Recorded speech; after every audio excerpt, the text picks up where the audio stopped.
Katie, and this is Classically Black Podcast, where we talk all things classical music and being black in the profession. with trap beats playing in the background.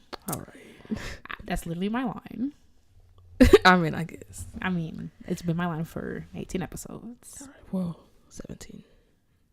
And then I'm confused. this is not a complete episode yet. Let's discuss. You're annoying. Shout out to my homie Offset with the album. Girl, meanwhile, What happened? after what he did to... No. I mean, I was going to say something I'm not supposed to say on this podcast. I mean, what? We know how men act. Not men. So we're just supposed to accept that? No, of course not. But I still appreciate a good album. I thought it was good. Like I said before, I did not listen to all of his album. I listened to half of it. I'm talking around. Anyway, I'm just accustomed to certain men acting a certain way. They all these rapping, I'm not saying it makes it right. I'm saying all these. No, but I'm just saying, like, all these rapping people, they do the same thing. People, you know what I'm saying? But like, I appreciate a good album. So, you bumping Wagner, but whatever. Wagner ain't. You cannot compare. Are you joking? Yes, I am joking. Okay, I was like, Cardi. But I'm just saying that doesn't make a difference to me. There's literally a lot of music that you just could not listen to. Then if I'm not saying I can't listen to it. I'm just saying that doesn't make it, like, that doesn't do anything for me. What do you mean? Like, either way, like, to say, well, they act that way, like, that is, I still feel that way about him. I mean, I'm not telling you how to feel about Offset. I'm just saying I like the album. Do I like Offset as a person? One, I don't know Offset. Exactly. Yeah. Two, I'm just saying, every time I see him, I just be ugh. I mean, I like the thing where he came to her job and was like, Cardi, take me back. Like, I mean, that's a whole other topic about like men and how they feel like they could just do whatever, and like women are just supposed to be like waiting for you when they come, like whatever, and then you went, okay. Every time I see them together, it makes my skin crawl. I'm like, you could just. When you see what? Every time I see them together, I'm like, you could do so much better. Cardi, you can have nothing. He's literally nothing. Like, but and he made you look that way in front of everybody. And you took him back. Now you looking like Boo Boo the Fool. She literally looks dumb. However, the point is, shout out to the homie Offset for the album. This out. Am I editing this one? Anyway, we'll see what I decide to do when I edit this one. We'll see. I probably won't because it's a big, fast turnaround. News. You got news this week? Yes, I do. So there's an update on Elizabeth Rhodes, the flutist from the BSO. Ooh, let me lean in, baby girl. So a recap for people who may not have listened to that episode or haven't heard this story before. Basically, Elizabeth Rhodes, is the principal flutist of the Boston Symphony Orchestra. That's an update. Could you imagine that was upset? Well, she was. Terrible. That is terrible. The Boston Symphony Orchestra, and she filed a lawsuit against the orchestra last July because she was being paid $70,000 less than the principal oboist, who was a man. And when you say it, it's just sorry, keep going. Crazy. So she was seeking equal pay and also $200,000 in unpaid wages she had been asking for this money like for years, and so this like lawsuit was literally like the last straw. So basically, she entered mediation with the orchestra with BSO in December, and the case was closed like last week, I think. Oh, a week and a half ago. Oh, this tea is hot. Let me lean in. So they don't tell us too much because apparently like it's confidential. Right. I mean, it's confidential, like what happened, but basically they settled last week. So I don't know what they settled for, but get your things, girl. I ain't mad at you. I had to do it to them. So what can we say? On the same topic of orchestras being on dirt, the Chicago Symphony is looking at a strike starting on March 10th. Wait, can you remind me, has the Chicago Symphony been on strike before? I feel like someone's gonna tell me. I feel like I can't remember. I really feel like it was Chicago Symphony.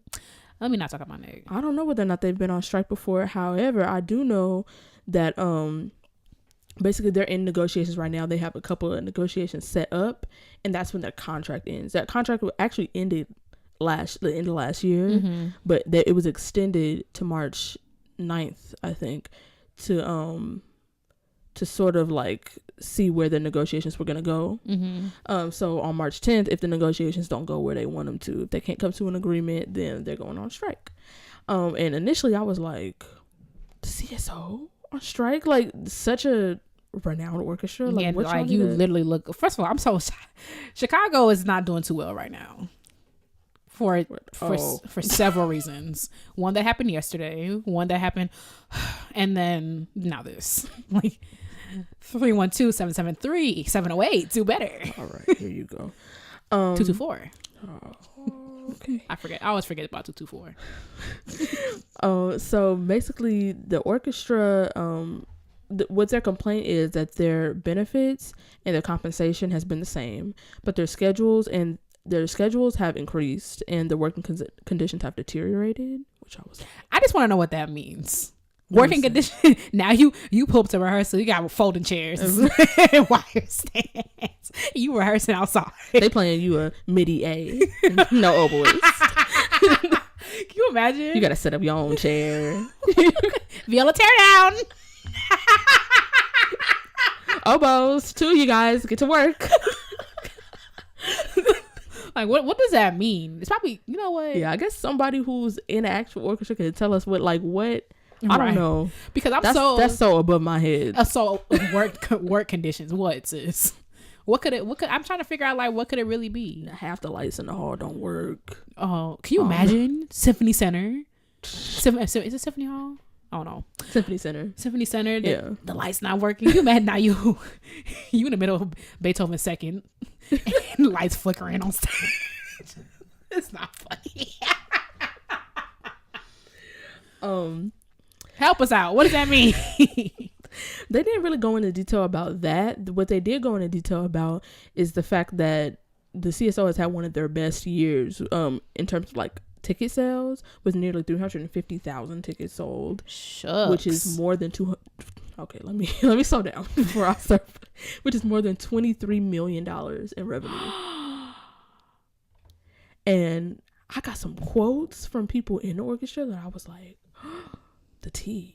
So Gina DeBello, who's a violinist in CSO, said, with the CSO maintaining stable revenues, ticket sales, and donations, management's attempt to squeeze the orchestra by ending our defined benefit pension plan, raising healthcare costs, and stagnating wages is both an insult to each of us and a danger to the reputation and viability of the institution itself. I was like, they raising healthcare costs? For what? And they're cutting your benefits? Now, okay. Y'all cutting benefits, raising costs, and then the salary stays the same. I was like, that is crazy. Especially like she's right, for an institution like that. Yeah. Like, and y'all the CSO. And you had to have known something was going to come with this. You think people in the CSO are just going to be like, oh, it's okay.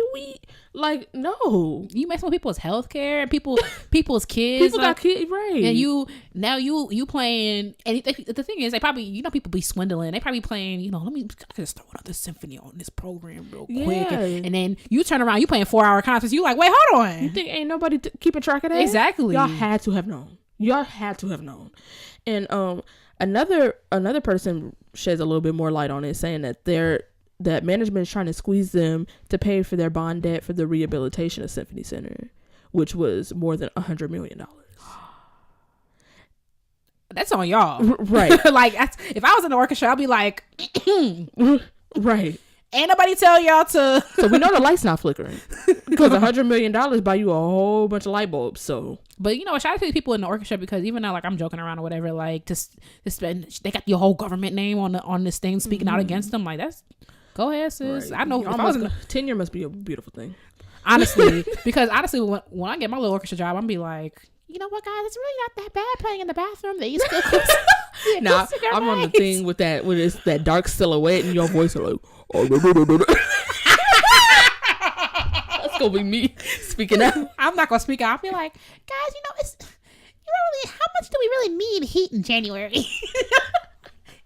we should really, it's for the love of the music. Like, I'll be that one because I worked hard to get here. The stage is on the same level as the seats. It creates an intermersive concert experience. It's okay if some of us have to stand. Not enough chairs. It's okay that your chair only has 3 legs. I like standing. And violas, we need a really strong core. So I feel like when we sit on stools, we're like developing our core. The cellist, just pull your pin all the way out.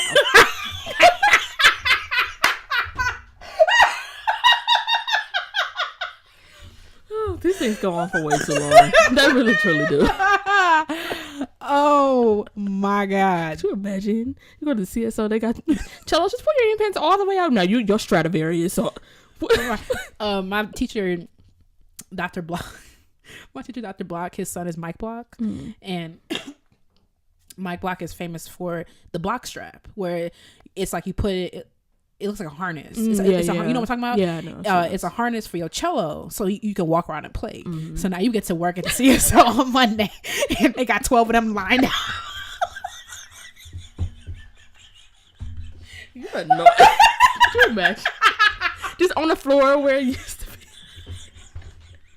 Put your block straps on. All right, guys. So we want to promote blood circulation. Can you imagine the finesse?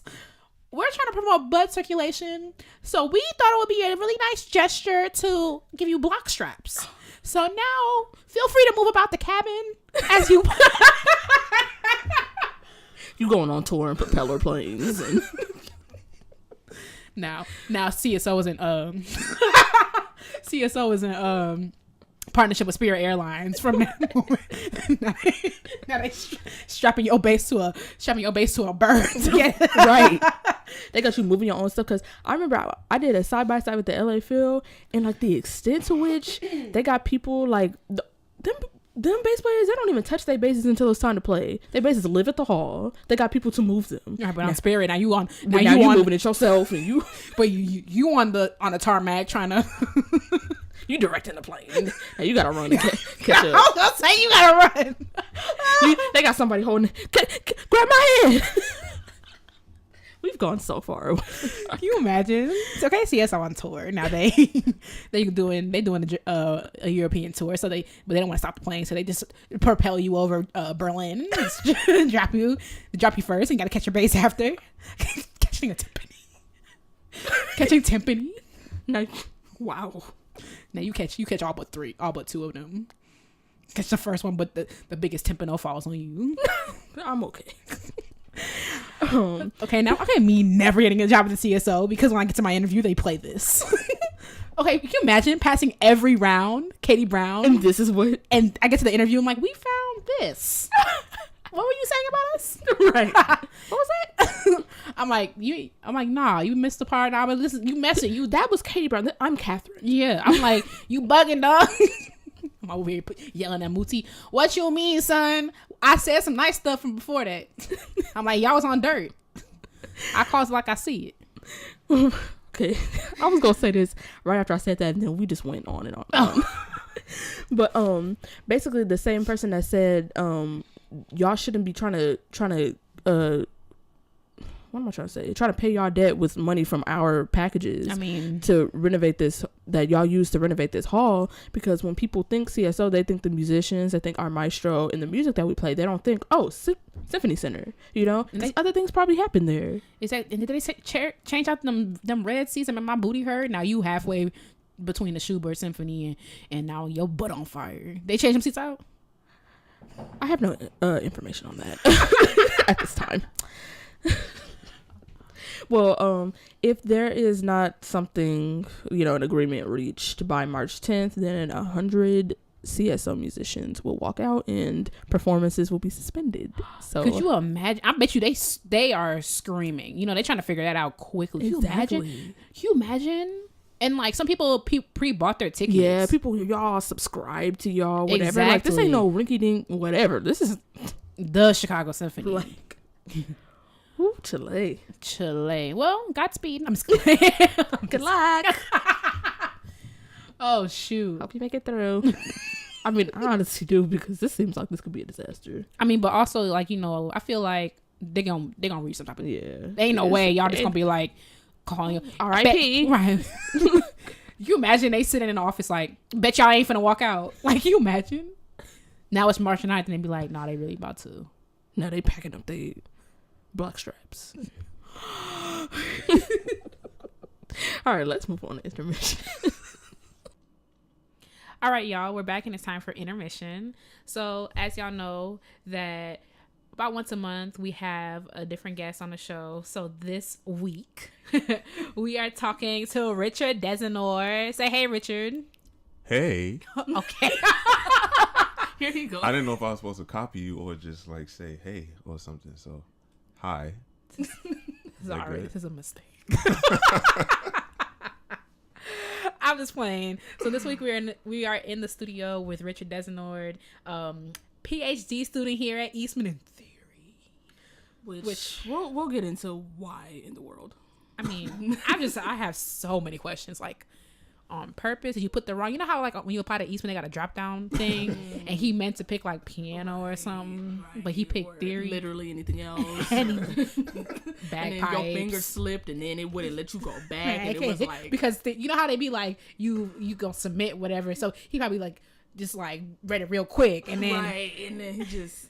Right, when you accept the terms and conditions, and then right, and then he got his acceptance letter, and they were like, bet. He was like, theory. He's like, I ain't pick no theory, but it's free, you know what I'm saying? Or whatever stuff you got going on. He'd be like, all right, bet. I could probably do that. That has to be what happened. Yeah. You know, we didn't crack the case. You don't got to answer no questions. All right, thanks for joining us, Richard.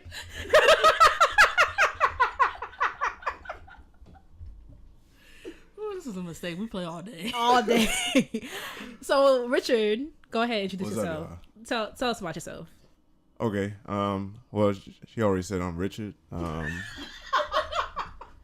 not sure. A little bit about myself. I'm from the DC area. I'm from Washington DC. Come on, DMV, stand up. Yeah. Yeah. What else?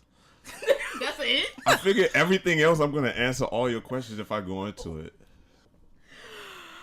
Okay, so we're still gonna keep on with the intermission stuff. Can you just tell us your research interests? Like, anytime I've noticed at Eastman, anytime like you a grad student, the first thing they like to ask you is, what are your research interests? But your research interests tie into intermission. So just tell us a little bit about that. Tell us what you're doing. Blase. Let's go. Okay, so like you said, I'm a music theory student. Research interests.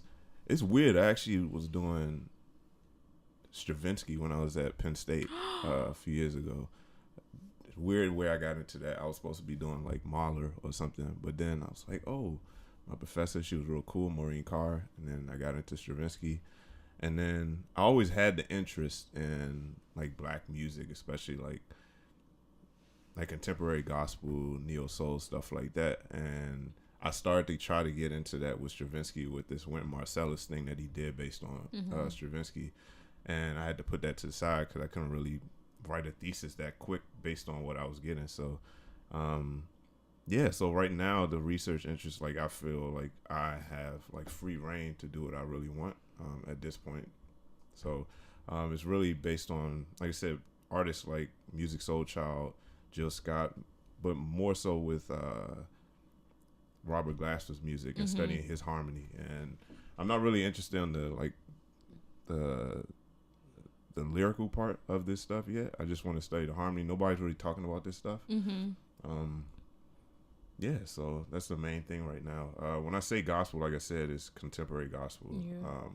So now like the real old artists, although I do have an interest in how gospel music is shaped by, has been shaped by the evolution of like the spiritual and stuff like that. But that's like way far off from where I am right now. So more so with artists like Kirk Franklin, Hezekiah Walker, all the way up to all the way to the artists that you know right now. So yeah, even contemporary artists that might like bridge that divide or the so-called divide between R&B and gospel, and that's something that you see a lot in and looking through history is a lot of these things are interchangeable as far as like the harmonies and stuff that they use.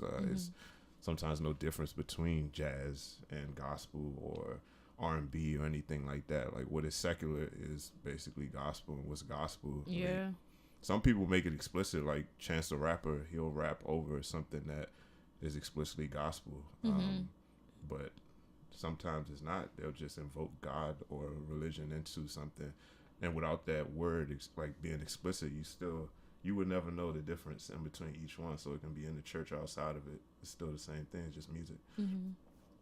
You mentioned like you're studying the harmony in gospel music, which is like really interesting to me, because it's like I think a lot of people think that gospel music is really simple because it's like, you know, if you look like like this is very simple, but like if you think about like hymnals, you know, you got like 1-4-5-1, 1-4, maybe a 2 in there, maybe, and then they go 4-1. You know, you said what? I said, y'all lost me. Talk about all this theory junk. But it's like when I be watching like a good organist, like the organist at my church, and it's like the harmonies and the stuff they got going, they got all types of different chords. It's like people have no idea how complex like gospel music can be, especially like really good gospel music. So of course, and I think that's a problem with a lot of it, and that's why I want to really get into with my research is that, like you said, it's some really complicated stuff that's happening, and I think just like anything, there's a lack of familiarity with it from like people that's like really up there in the field that probably could like get with it, but they just don't want to. So like you have these scholars that can analyze all sorts of like rock music or any sorts of like popular music, classical music, anything like that, but they stay away from gospel music, and it is complex. But I don't think it's so complex that no one can understand it. It's a tradition that's just like jazz is mostly initially it was like passed down orally a lot of times. A lot of the tradition is not written down. There's no gospel theory book.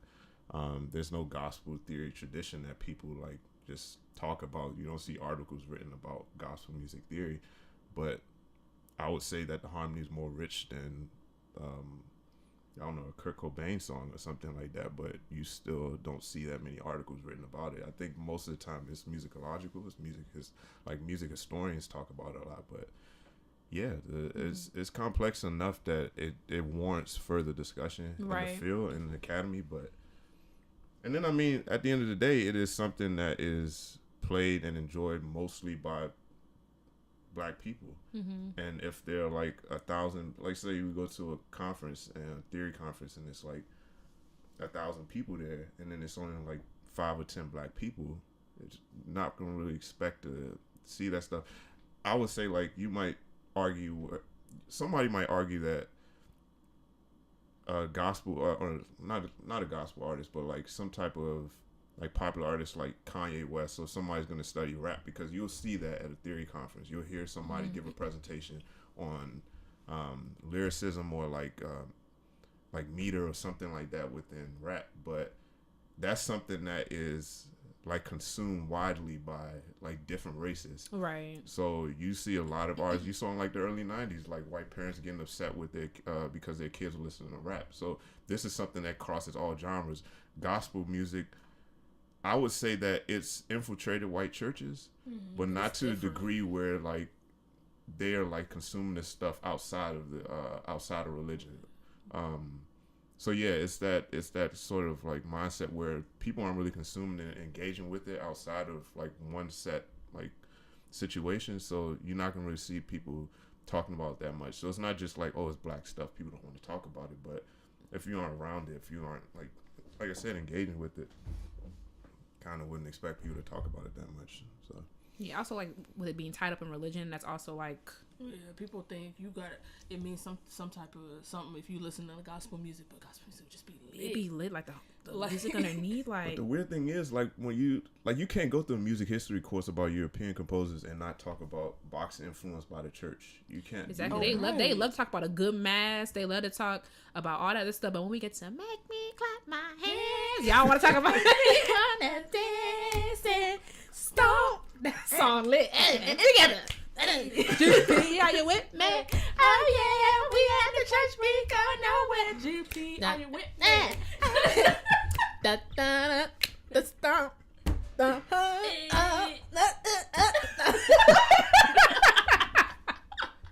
That went on way too long.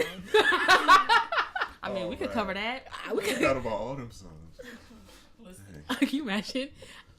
Let us know in the comments if you'd like to us to cover all of Kirk Franklin's repertory. Could you imagine? What a disgrace. Kirk Franklin's people be like, take this down. We'll see you in court. No, our episode getting flagged. All right, let's get into the intermission. So, All right. on our very first episode, what's our first episode? Yeah, it was. Yeah. Oh, Henny and Wings, yes. Okay. Yep. On our first episode, we did an activity where we took mainstream artists and we compared them to the classical composer. What was it the other way around? Did I give you a classical composer and said who it was? Yeah, it was a classical composer, and then no, it was the artist. We got the artist. I got the artist. Yeah. Okay, so because of Richard's stuff and his background, we're gonna do a similar activity, but this time I gave him 2 neo soul type genre people and 2 gospel composers, and I want you to compare that to a classical composer, and we're gonna see what you came up with. All right, let's get into it. So the first one is Ty Tribbett. Everybody know Ty Tribbett. What's the popular song Ty Tribbett do for people who don't listen to gospel? I'm blanking. Ty Tribbett. If you blanking, I'm definitely, because you listen to more gospel than I do. I listen to a lot of gospel, but and honestly, I listen to gospel honestly if I'm trying to cry or something. Dang. I'm listening to gospel. Like, if I'm on a drive, I listen to gospel when like it's too much Migos. I got to balance it out. I listen to gospel when I'm getting ready for church on Sunday. That's probably. So I listen to gospel quite a bit. What about he got that song, the guitar, Chasing After You? That's not. Is that one? That's not Ty Tribbett. It ain't. No. Doo-doo-doo. No, it's a slow song that I'm talking about. Okay. Ty Tribbett got he has Still Have Joy. Yeah. After all that I've been through, I still have. You don't know that one? Dun, dun, Victory. dun, dun. Yeah, that's another Victory's one. a huge Ty Tribbett song. Oh, another big one is He Turned It. He turned my da-da-da. Anyway, Ty Tribbett, he's that dude. Okay. Yeah. For gospel music, he's one of the popular people, I would say, because there's definitely a lot of people doing a lot of good work that just like you don't think off the top of your head. Like for me, like Hezekiah Walker don't come to my mind immediately, but when I think about him, I'm like, oh yeah, that's. Oh, I have to. But like Hezekiah Walker's like, if I were to put him on tiers, I'd say he's like tier 2, because tier 1 is like people like who aren't in gospel music to me that know who that is. Like I feel like any Joe Schmo know Kirk Franklin. Yeah. Because Kirk Franklin's emerged in like popular stuff, or like any Joe Schmo know, not Joe Schmo, maybe Joe. No, Tasha Cobbs, because Tasha Cobbs did the collab with Nicki Minaj. Okay. So it's like I think about people like that who everybody know Erica Campbell. You know, I think Erica Campbell. But like you talking about someone like Jacqueline Carr. People don't know who Jacqueline Carr is. I don't know who that is. You don't know Jacqueline Carr? She's Nope. a child. No, she's no longer a child. Okay. Anyway, Ty Tribbett. Ty Tribbett. Who you got for Ty Tribbett? If you were to compare him to a classical musician, a classical composer, and tell me why too. I'd probably compare him to Mozart. How come? He about to do some musical stuff because I'll be all aesthetically why, but he about to be I'm like, gonna try to stay away. I'm gonna try to stay away Mozart from had the the same theory. chord progression in that one little Right, and now- Ty Tribbett, and they moved simultaneously. Now he got that chart up. Now he pulling out a whiteboard out of nowhere that we didn't know he brought. If you take a look at the counterpoint, we don't care about that. Like, you know when they had the overhead where they put the clear sheets over. I actually had to do that like a few years ago. I used to use the overhead. Man, I used to love them sheets, and then so Richard got it. Now he got an overhead projector in my kitchen. If you take a look at measure first, and then you look at Measure Measure first. Okay. Why don't come for me on my podcast, Richard. I'm gonna start saying that. Measure first. Do not. That's not a thing. That will not be a thing. System second. That's good. You're annoying. Okay, anyway, why Mozart? No, I was just gonna say like their spirit, like the general spirit of both of them. Like Mozart was real like playful and everything like that. When I watched Ty Tribbett live, that's why I said I'm gonna stay away from theory, stay away from the musicological side of it. When I see him and the way he performs, it reminds me a lot of that like general spirit of Mozart. Yeah. So yeah, I can't watch a Ty Tribbett performance without seeing this dude like run around the stage. I'm telling you, when I was in undergrad, I was in the interdenominational youth choir, IYC. We were so why? Okay, and Ty Tribbett was our guest clinician my freshman year, and he got us jumping up and down and being hype, and he jumping from the rafters, and Ty Tribbett, when you like, it's like, I'm not gonna say it's inspiring to watch him perform, but it's like he got so much energy, so I could definitely see that. Yeah. Who you got, Dalanie? Okay, so for mine, I was like little. Like, this is hard for me. This whole exercise was a little bit hard for me just because the genres, like, they're so separate in my mind. Yeah. But I was just going to say, honestly, I was going to say Haydn. Why you make that face? Because Haydn okay. Go ahead.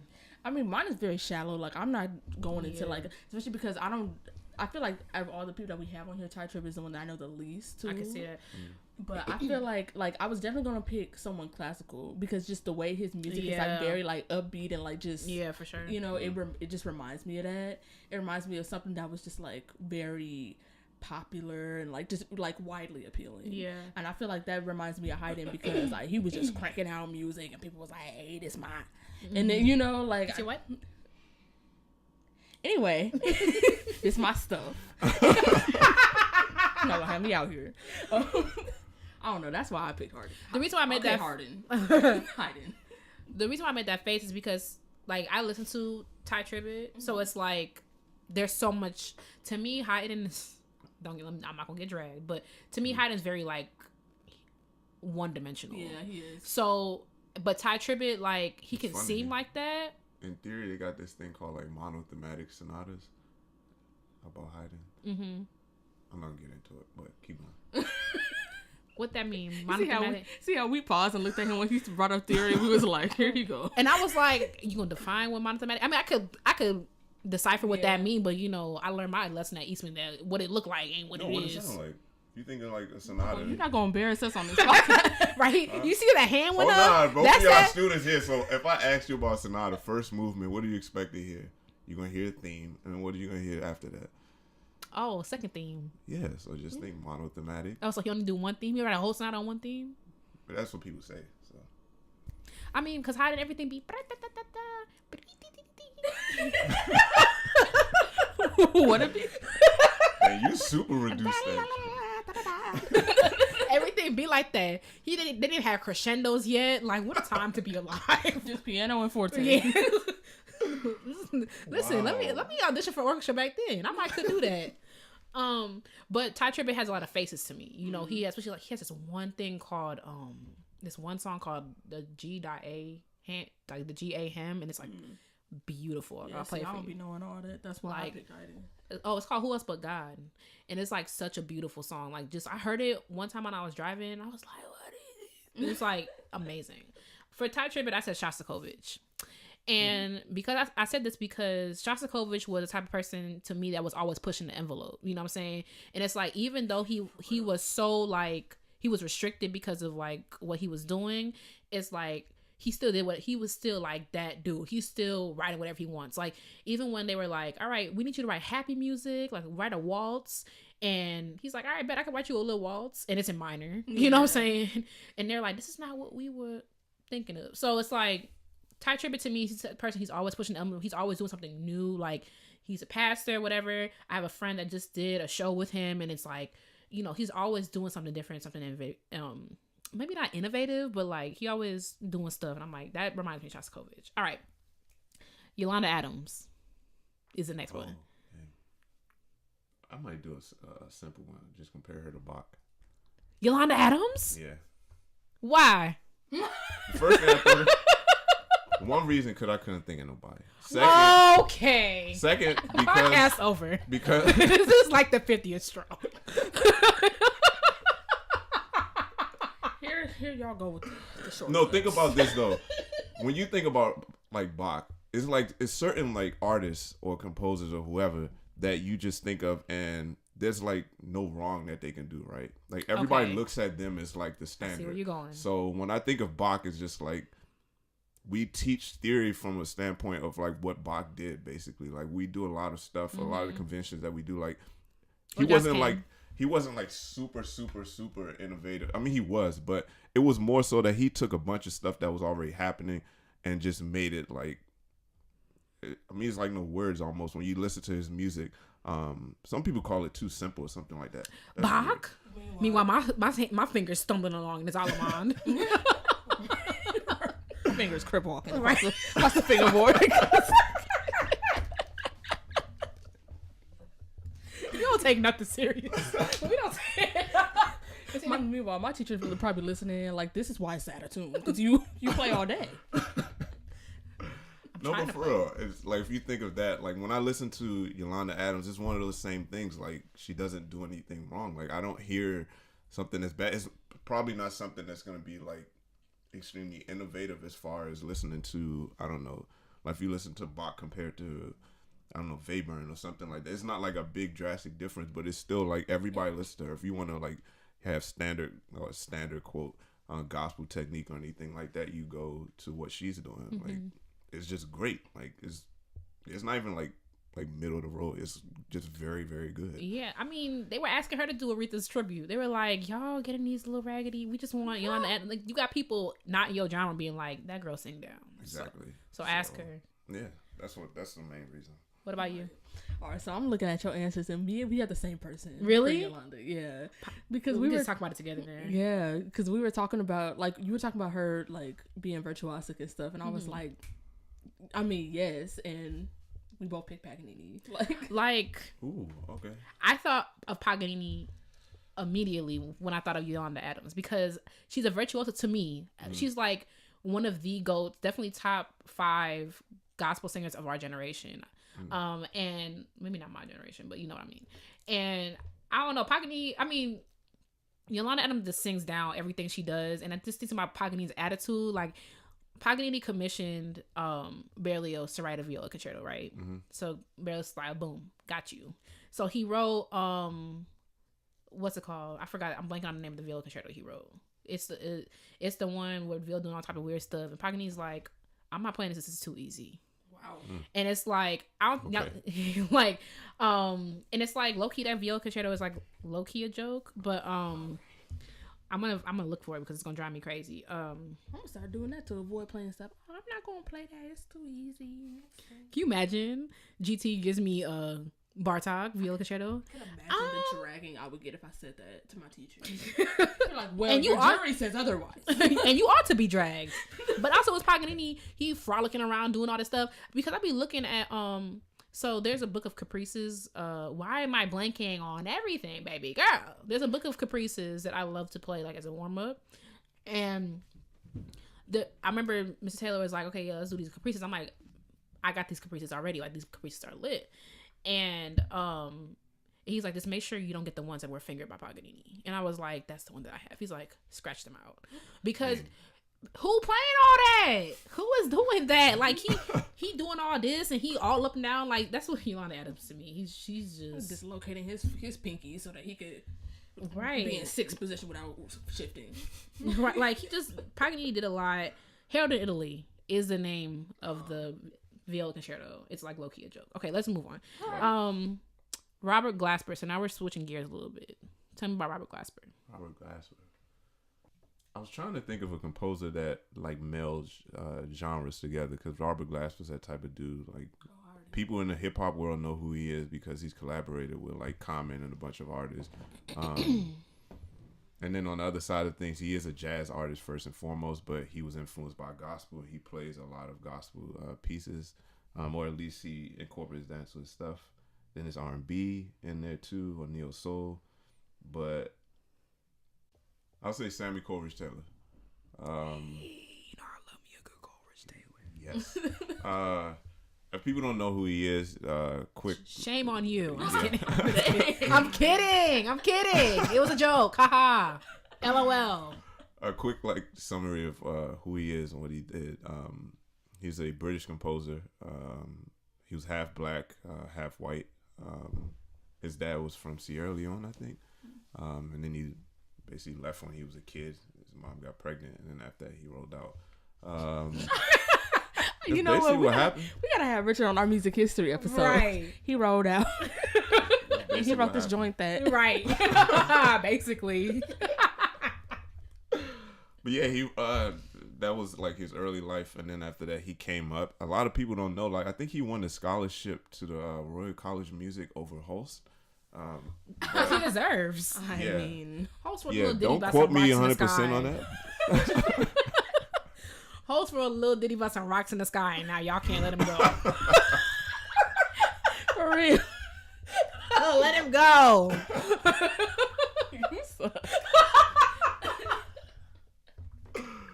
Oh my goodness. But so that was him. He came up. He was a composer. He was a violinist.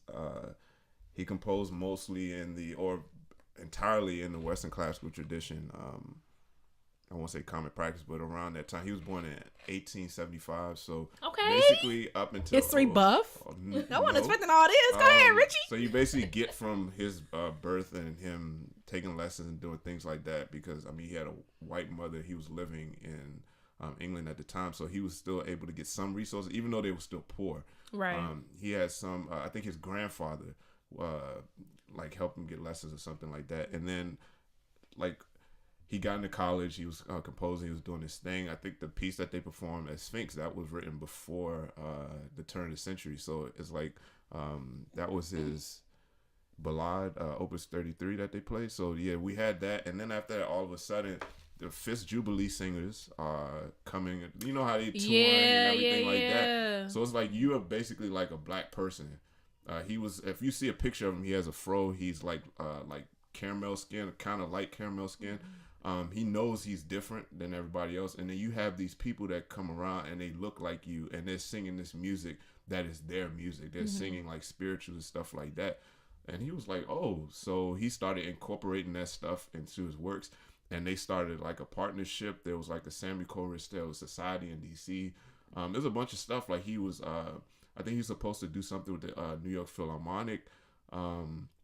There's a bunch of stuff happening, and then basically, like I said, a turn of the century, he just did that, and he put that. He started incorporating that more into his work. So if you listen to his works before 1900 or around that time until after, he died in 1912, I think.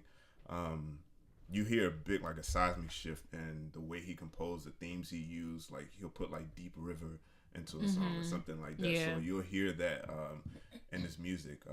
So yeah. That wasn't the question, though. The question was comparing Robert Glasper to Robert Glasper. The reason why I was going to say Robert Glasper and him is because of how Robert Glasper was his life, of course, like the way he was born and everything like that wasn't the same. But Robert Glasper was the same in that he started primarily in one genre. Robert Glasper started in jazz. He was a jazz artist, and then after that, he started to hook up and link up with other artists in R&B. And if you listen to his Black Radio 1 album, Black Radio 2, starting around that time, his music, he's still improvised. He's still playing basically like jazz-related licks and things like that. But if you listen to that album, it's like a almost half and half as far as like what you would think the influence is, whether it's jazz or it's R&B. And if you listen to the albums before that, it's just purely jazz. So you could hear that influence of more contemporary or more, I don't want to say modern, because jazz is always evolving, so it can be still modern. But you hear that influence of other genres within his music. So the same way Coleridge Taylor, you hear classical, then you hear spirituals and everything, then you hear like a combination of those in his music. You hear the same thing with Robert Glasper, where you hear... Sammy Court. Yeah, you hear the same thing with both artists or composers. What you thinking, Dalanie? You got me going after Richard when he getting all in depth. Right, Richard all dissertation and stuff. Right, now I'm all right. But listen, get whatever I got. So they both write good. Listen. That's step one.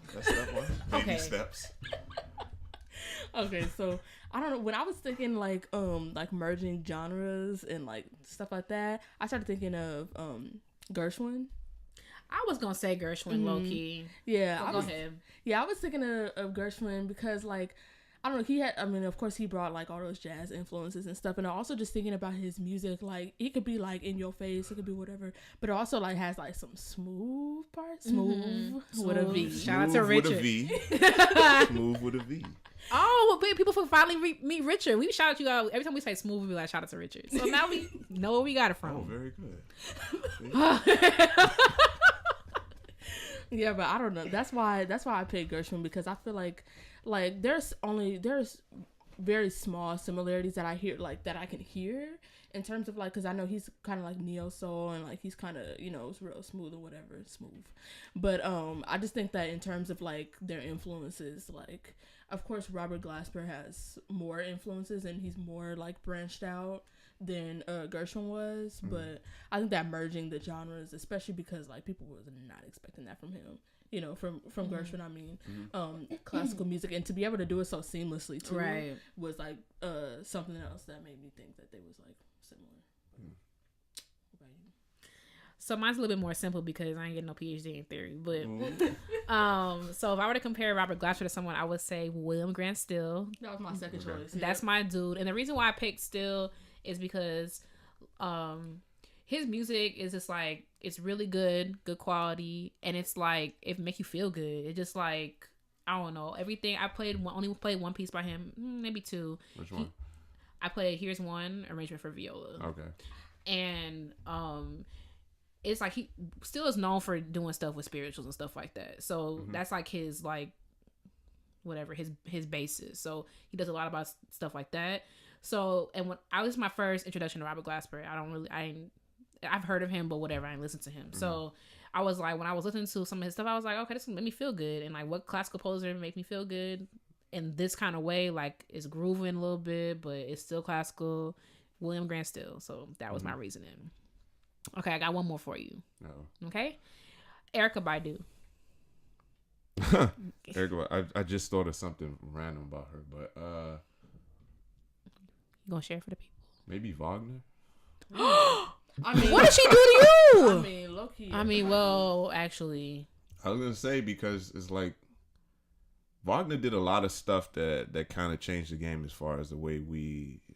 Like, as far as the way classical composers you really gonna come on our podcast defending Wagner? But no, I'm not going to defend Wagner. He's crap. But I would say Wagner, in his lifetime, even though he was doing all these great things musically, he still rubbed people the wrong way a lot of times. And I think Erykah Badu, in some ways, she can, like, her defending R. Kelly or something like what would that. No one ask you for that? You know what I'm saying? Yeah. Like, and then she was like, I didn't defend him. I'm like, you should have just kept him out shut. And that whole thing where she was like, well, schoolgirls, they need to wear longer skirts because y'all distracted. I'm like, y'all are so frustrating. Like, you just... Okay. Yeah, so when she's does stuff like that, and that's outside, that's like the extra musical stuff that she's doing outside of like writing her music or performing. And then when she performs, you can see she has this persona on stage. I mean, I don't really find anything to be wrong with it, but it's certain things that I've read about other people who collaborated with her that had problems. It's not like significant as far as the numbers and everything like that, but yeah, that's one person that pops into mind. I mean, a bunch of others, but just like in terms of like musicality, everything, and outside of that, even though I didn't do that with other composers, that's somebody. Now, I'm not saying that Wagner's crap is the same as hers. So like Wagner and the anti-Semitic stuff and all that stuff, the way he looks, whatever. Like I'm not trying to compare that. Not the way he looks. I'm not trying to compare that to Erykah Badu. So annoying. No, he looked like, you know, your sheet wrinkled on your bed.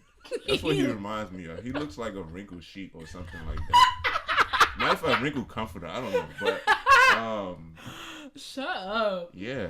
So yeah, that's what I would compare it to. Ooh, okay. A wrinkled comforter. So I would pick for Erykah Badu. I would pick Ravel. You and these faces. I would pick Ravel because so I've only just started realizing that Ravel isn't total trash. I mean, his little quartet cute or whatever. Exactly, yeah. And Daphnis and Chloe surprised me. Oh my god, that piece is amazing. It surprised me because when I saw that on the program, I saw Ravel and I was already like, I'm throwing in the towel. Let me see if I can contrast the. and then he go dee da da da da da da. Oh no, he wrote that. Go ahead. I was already like, let me see if I could get out of this cycle. I can't do this. Oh my gosh! Like I was thinking that, and then I was so pleasantly surprised. I was like, this is actually a really good piece. Like Daphne and Chloe's good.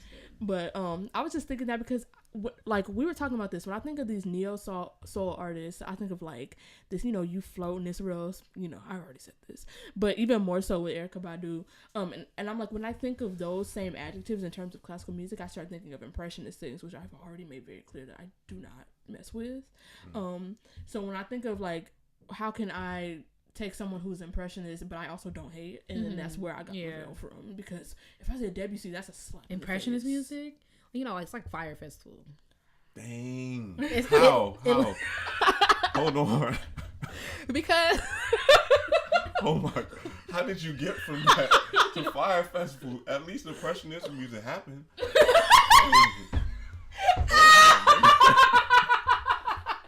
Oh my god. Okay. Because impressionist, did it really happen? I need to know.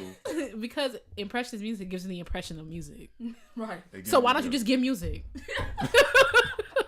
I mean, in layman's terms, that's what the whole impressionist movement is. It's giving the impression of something, like the impression of a feeling, or like invoking da. Or you could just do it. They talking about it and being about it. That's exactly what impressionist music is. Right. We're talking about it, be about it. Right. Impressionist. Now you got the leaders of the pack. What was that dude's name? What's the dude's name? Oh, Billy McFarlane. Billy McFarlane and my dude who was with him. I don't remember. What's the name of the rapper that was with him? Oh, Ja Rule. Right, so you got Ja Rule and Billy McFarlane, aka Ravel, and WC leading the pack. I do not. Ugh. It's not really about, because y'all said it's basically about them making impression. In layman's terms. I mean, obviously it's more complicated than that, right? But the point of the impressionist movement was to like, you look at something and like, that's like.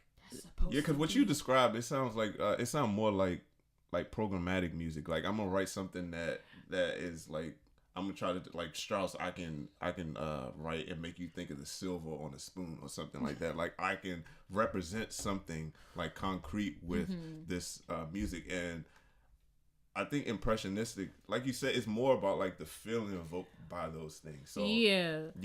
So instead of representing, if I was going to do it in like layman's terms, like, if my mom was like, "So what's this impressionist stuff you talking about?" That's probably how I would say it. You know, like them zero gravity chambers. Yup. That's exactly what impressionist music be like.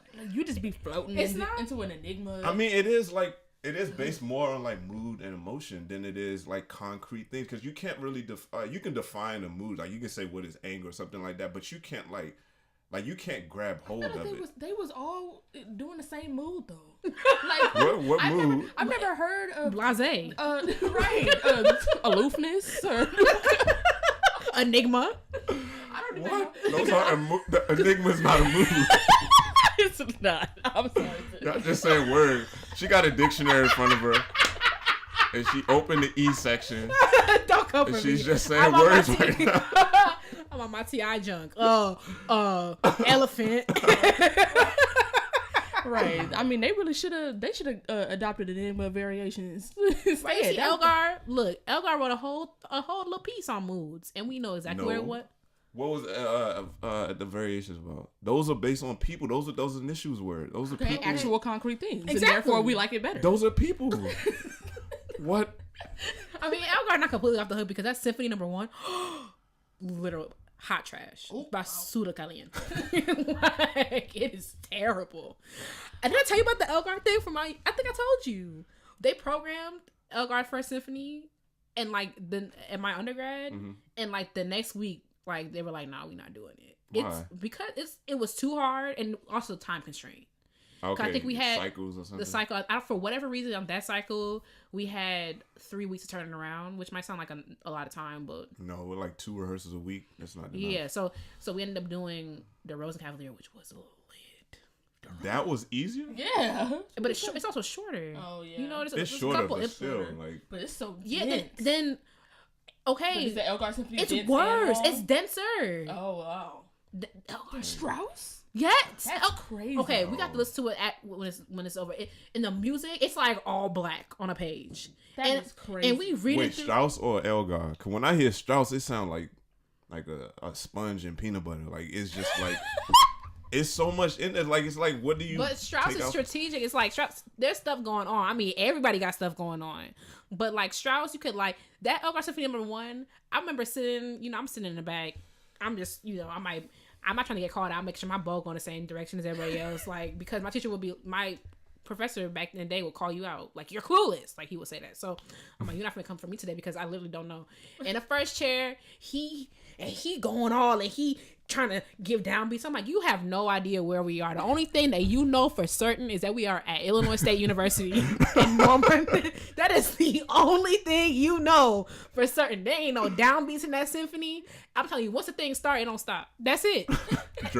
like you have to listen to it. This symphony is terrible. Elgar wrote 2 good things: Enigma Variations and that cello concerto. What about Pomp and Circumstance launches? That sounds like a piece. It's like a service. What? It's like that's only one movement out of like 5. It's like 5 movements of that. That's one. I mean, they play this. Do they play the second one? I think so. No, they just play the one at graduation. But it's 5 different movements. I think to that. That piece to me doesn't serve a purpose except for graduation. Like I wouldn't be like, let me. But that's because we've applied that. To it's graduation, applied. Yeah. So I don't know. All I'm saying is because when you said anger, that made me think of I've never heard any other emotion besides just float. Yeah. What about happiness? How can you be happy if you don't know which way is up? That sounds sad. So it sounds like suspended. That's what you're saying? Dang. All the time? That's you want to be crazy. suspended all the time? I don't feel that way when I hear it though. You don't? No. In cartoons when you just walk in minding your own business and you step in the rope and then it flips you upside down. That's exactly what. So hold on. Ravel make booby traps to his music? Some Home Alone music? More so Debussy. Because I'm minding my own business in the concert hall. Oh, okay. That first piece was great. Now, I can't even say he gives a downbeat because Debussy doesn't know what that means. And he'll do some junk like, there'll be a 16th note rest for what? He gives the you can't even find it. Right. Because it's not a beat nor is it down. So he gives a gesture and then the whole sound emerges after the gesture. It doesn't make any sense. There's some pieces that works for like there's a transcription. I can't remember who did it, who wrote. I think somebody named Matthews or something. That probably is 100% wrong, but Kennedy Center did it, and I was surprised because they actually did it well. The NSO, but they did a transcription of I think it's Maiden with the Flaxen Hair or something like that. It's a Debussy piece for piano, so they transcribed for orchestra.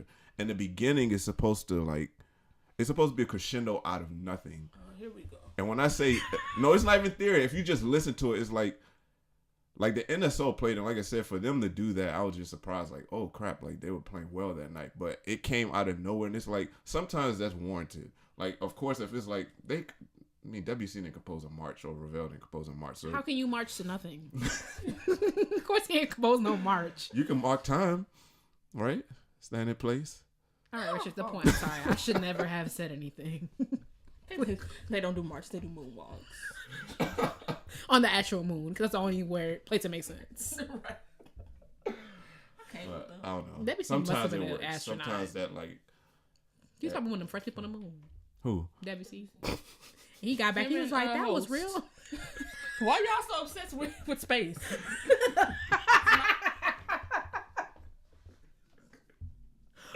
Okay. Get to yours. I mean, Did you? Yeah, you the last one. We're so far from Erykah Badu, it doesn't make any sense. Okay, so for me, did you say yours? Yeah. That's a whole. Yeah, Ravel. Oh, okay. Ravel you was see mine. how lost I am? That's how you feel leaving the concert hall. I'm like, which way are you going? Which way is home? You wake up from that good nap. You got the print on your You got your braid done made a print in your face. Your bonnet off. You don't know what day it is. That's what it feels like listening to Debbie's. And you scared because you late for something. Because when I wake up from a nap like that, my heart's racing. I'm like, am I late because you slept too good? It's a nightmare. Okay.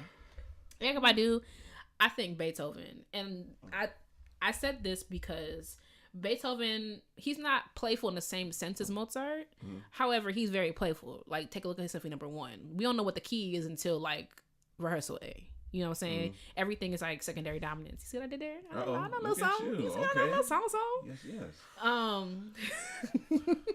Everything is secondary dominance until we finally get to the key of C major. And then when we finally get there, now we taking off. So Erykah Badu has like that playful nature to me, like that it's smooth or whatever, but it's like call Tyrone type of thing. Like she always playing around with something. She's never serious. I used to follow her on Instagram, so I know a little bit of her, but I know as much about her personality as she would have let me. Because she controls what she posts. However, she's got too annoying, so she's annoying. It's okay. But yes, for me, that's what I would do. So let us know in the comments who you think. Do you agree with us? Do you disagree? Do you have any different ideas? Let us know. Who do you think these people, how do they relate to classical music, classical musicians? Let us know, and we are moving on. All right. Okay, so now we're back, and it's time to just learn a little bit more about Richard. We already heard about his research interests. He introduced himself a little bit as Richard. That was almost all that it was. Thank God for elaboration. So, Richard, tell us, how did you get into music? What's your musical journey? Give us a little. Okay. My brother, when he was in elementary school, he played saxophone. And I would say this, most of my life, like the things I can do now with like art or music or anything like that was directly influenced by my big brother. Like there's no other influence. Well, we don't need all that. The commercial audience. Does he know that? You should tell. I'm gonna be playing this for him. I think I told him that before. When I graduated, I think I told him that. Call him. Huh? No, I'm just kidding. Can you imagine? We actually got him here. And he just popped out. That was a long trip. That's what you will be concerned with, a long trip? Not that he's in my bedroom? Right. That's what that's we've true. Been sitting That would in be here second. for quite a while. That would be second. We've been sitting in here for so long, too. Your brother just walk out my bedroom, and the first thing is like, oh, that's a long trip. Yeah. Did you drive? Okay, I'm sorry. I regret interrupting. No, but for real, like a lot of stuff I've done, like I said, up till now, the things that define me were basically influenced by him. So he played saxophone, and actually he used to draw, and he would draw stuff for the school. Like he would draw banners, all this stuff, and they were like really good. So when I was coming up, I used to start doing that stuff. And I remember like in second grade, I entered an art contest just because I knew he was doing it. And then we were like 4 years apart though, so that's it too. And then music, he was playing saxophone, and he was playing for like a couple years. And this is something I actually felt guilty about when I got older, is that my parents couldn't afford like more than one instrument. And they didn't really know anything about the stuff. So they were like, okay, Richard wants to play music, but we can't get him another instrument. And we didn't have like piano lessons in school or something like that, nor a keyboard at home. So when we were doing it, he was playing, and they were like, okay, Richard, like, they said y'all gonna share the saxophone. Now that's nasty. One, my parents didn't know any better, so Your of course my brother black, like that is some black. Yeah, so my brother was just like no, like I'm not about to sit there and share my saxophone. And he's older too, so I'm younger. I'm not really understanding all this stuff. And then finally it was just like, okay, like if he's gonna do that, I'm just gonna do my own thing. So he started getting into other interests, whatever, and I started using the saxophone exclusively. And after a year, I kept playing, and then it got stolen. And then my teacher, it got stolen on stage. To this day, I know the janitor took it, but whatever. So we rolling up. What we doing? Man, y'all, you tell me when. So gang. Yeah. Period. Somebody stole it, and my band teacher at the time, I only been playing for like 8 months at the time. He went out to his trunk, and he showed me like a long case and a small case. Today I know it was a trombone and a trumpet, but me, I'm like, I want to play music, but I don't want to be walking around with a big instrument. So I was just like, I pointed to the small one. Tell me about it. You brave for that one. Bass. For real.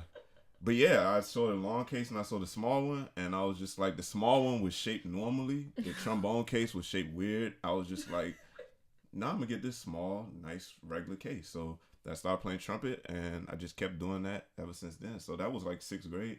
And then I started taking lessons with a teacher, like around 7th grade. He started showing me all this stuff. He started showing me like patterns and stuff within the music. He's teaching me scales, and you know the traditional way you learn a scale, then the next week you learn another one, and you keep doing that. But my teacher, he gave me a scale, And then he showed me like the half steps, whole steps. He showed me like the intervallic makeup between it. Like he had me go up to like the octave and over like the 12 and then come back down. He had me like working the scale, and then he never taught me a scale after C major. He was just like, start on a different note and you need to figure it out from there. And then he wanted me to figure out the patterns and stuff like that. He taught me a little bit about sharps and flats and everything, but he wanted to see how much I could get through that. And everything I learned from then on, as far as like the basics, the like arpeggiating triads and all that stuff, I just learned from looking at the patterns and everything. And then the last part of it was my brother was taking piano lessons, and he didn't want to do it formally anymore. He still played in church. He's actually a doctor now. He's a podiatrist, but he can still read music and everything like that. But he just didn't want to do it anymore. So he had all these beginner piano books sitting around. So I just took the book and I literally opened it to page 1 and I saw middle C and I played middle C on the piano. And then after that, I just went through the entire book. So you learn all the fingerings, you learn like the relationship between all scales, because at first it's just, you see one line, everything is melodic. And then now you can see like harmony. I can play a chord now. I can do all this stuff. And it was the same thing, all this theory, all this connection, but like you can see it within the music. So that was like how I really got, all of this stuff happened within the span of like 3 years. And then it was just like, it was so much. I was like, I need to keep doing this. So yeah. Okay. So that trauma teacher was responsible for your theory background, I see. Yeah. I found out, like, I didn't realize, I mean, I realized this while it was going on, but he was like he was the principal cornetist with the Marine Band for like, I think 30 years or something. And he's just like living, I think he's living in like Suitland or something like that. I don't know if he's still alive, but yeah, my middle school band director, because like we were playing, we had like a little band there or whatever when I was in middle school, but like, you know, at the end of the year, you're not really doing that much. And we would just sit and play duets. Weirdly, I found out he went to Howard too when I got to Howard, and he studied with the same trumpet teacher, Fred Irby. It's too much. It's like so many like connections between like my teachers and stuff growing up. But yeah. All right. So when you went to Howard for your undergrad, you majored in ed and not performance. Why? I thought it made more sense. One, I knew I was never going to be a performer. I think in like high school, early high school, I started to realize that I like talking about this stuff. I like talking about theory. I like talking about music. I like teaching it. Like I like my theory teachers. They often let me tutor people, and I remember my senior year when I was taking theory, taking a music class at Suitland High School. Sometimes she would let me like give like little mini lessons on stuff. So it was like, I know I want to teach this for the rest of my life. I know like I want to be a teacher. The biggest influences in my life were teachers. Like my mom was a teacher back when she was in Haiti. So it's like, I mean, teachers don't get enough due. Like you think about all the stuff that they have to go through and all the ways they shape your life up till now. It's not like ego for me, like, oh, I'm going to change this kid's life. But I know like a lot of stuff that I'm doing now, it wouldn't be possible without like good teachers in my life. So yeah, I always knew I was going to be a teacher. So yeah, I think a lot of times music ed and performance, you basically almost getting the same thing. Like you probably got to give a recital, something like that. I don't know why more people don't just go after that. I don't want to just say teaching should just be your backup or something, but I don't know. I think it opens up a lot of doors for you, and also like opens your mind up to a lot of things in music that you otherwise wouldn't really pay attention to. And I'm not just saying theory, history, and everything like that. I think it opens up your love for music a lot more when you're able to engage with people in a classroom setting or anything, like even if it's just like college courses or something like that. I think it's a very valuable tool to have. I mean, you could take lessons to become a performer.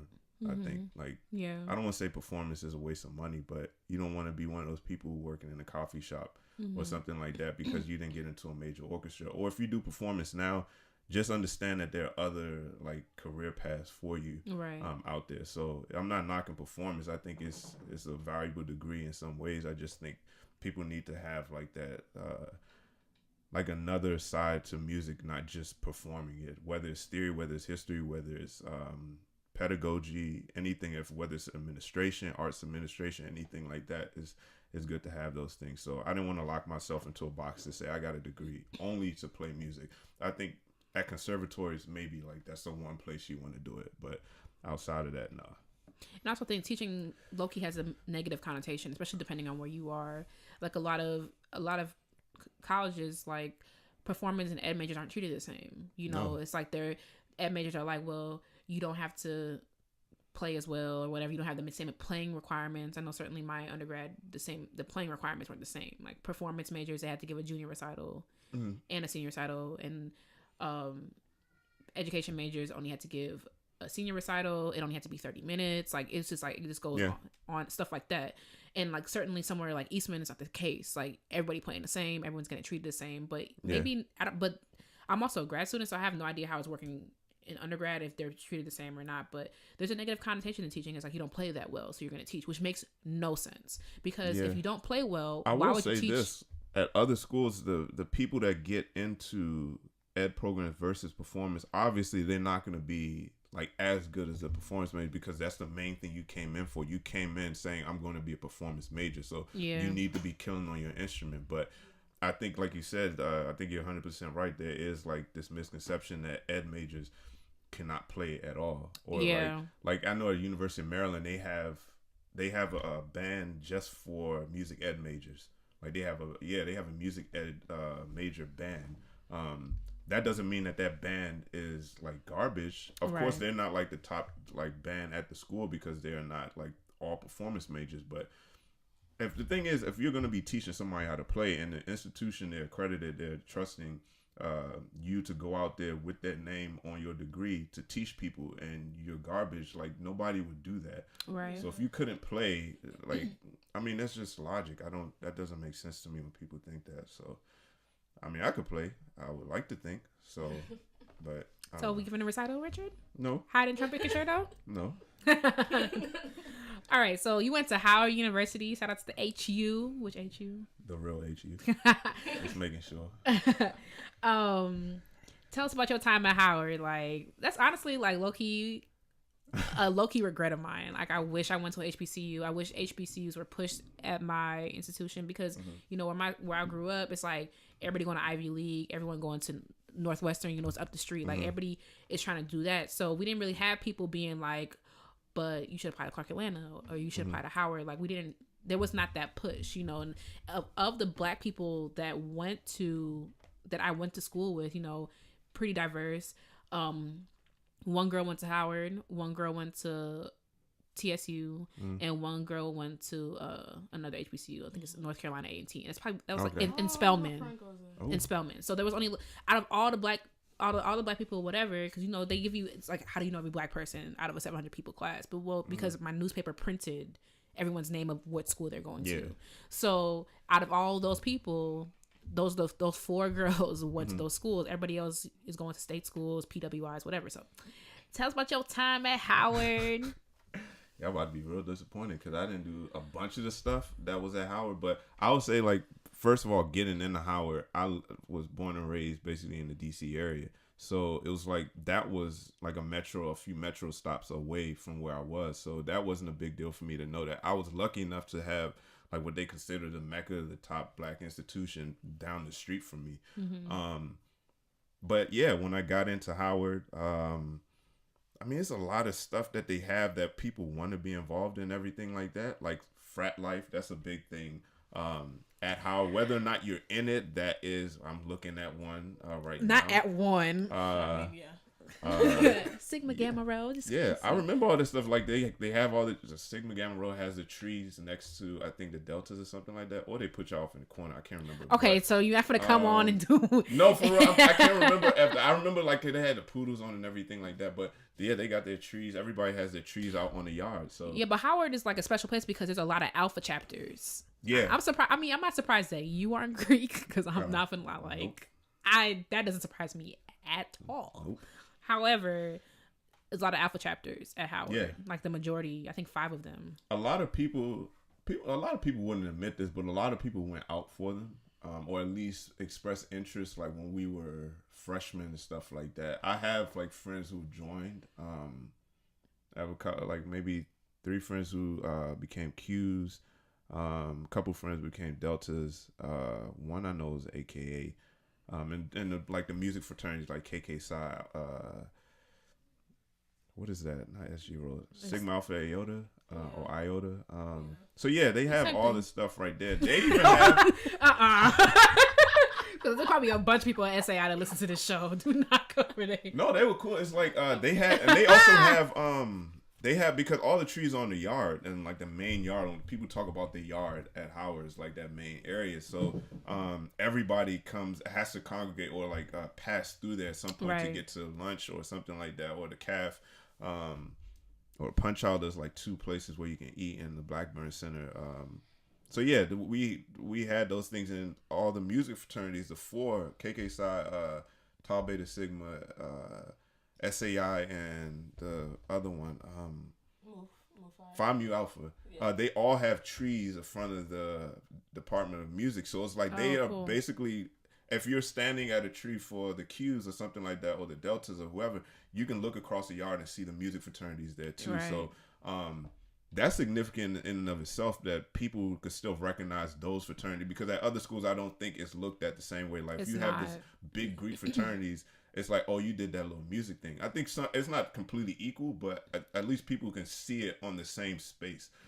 So that was one thing about Howard that like I remember is just like that sort of atmosphere. The social life is great as far as like it can be a lot of fun, but what I noticed was like it can take up a lot of your time. Like I know freshman week they used to, I don't know if they still do that. Freshman week they used to have shuttles from the freshman dorms taking them to like parties and stuff like that, like actual shuttles. Like I'm talking the what they call those buses with the bathrooms on? I can't remember for that. A coach bus. A coach bus. Yeah. So they used to have those, or like little like the little shuttles taking the people to parties or whatever, like clubs or anything like that. So yeah, like that the night scene and everything like that, like the non-academic side of Howard is great. Like, but I think it takes away I think it takes away a lot from people's academics if they don't control it right. Just like anything, but at Howard especially, I saw it because, you see like Howard Homecoming is like a big deal. Like, Howard Homecoming is a big deal. So I remember like people, I remember professors. I had one professor every year I was at Howard. All 4 years I was there from 2006 to 2010. I remember a professor, he would always schedule midterms on the day of Yard Fest. Yard Fest is like the biggest day of the week. That is so trifling. Yeah, other than the game and like the step show on Saturday night, I think. That's like the biggest thing. Like people come. I remember Drake came in like 2009.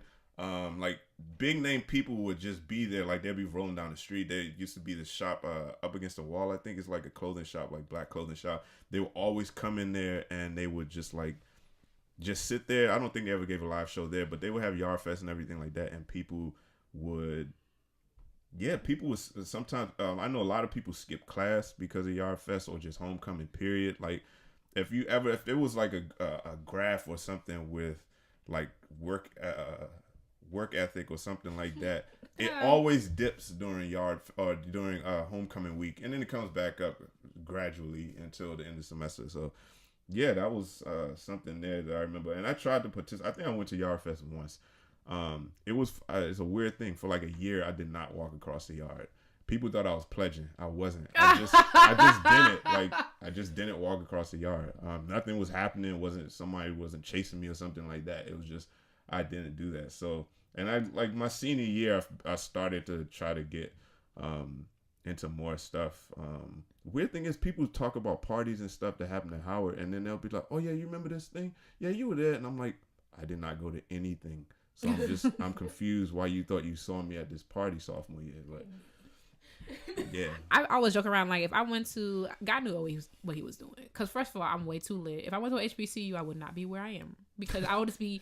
I'm like, so what we doing? What black things we doing today? Exactly. like I'm already like that here. I ain't got but like 4 black friends, right? And it's already a mess, So it's like I would definitely have a lot of fun. I would like that experience, but I mean, I know you said like, oh, that's more than like regret, or like you wish you went to an HBCU. I wish I could have gone to an HBCU, but like, cause I looked into it, and my mom would have loved for me to go, cause all my black friends went to HBCUs. But they just didn't like, especially I know like you went for ed, but like performance wise, like there's nothing for me at a HBCU. Yeah, I mean, but Howard has a pretty good music program, and so does.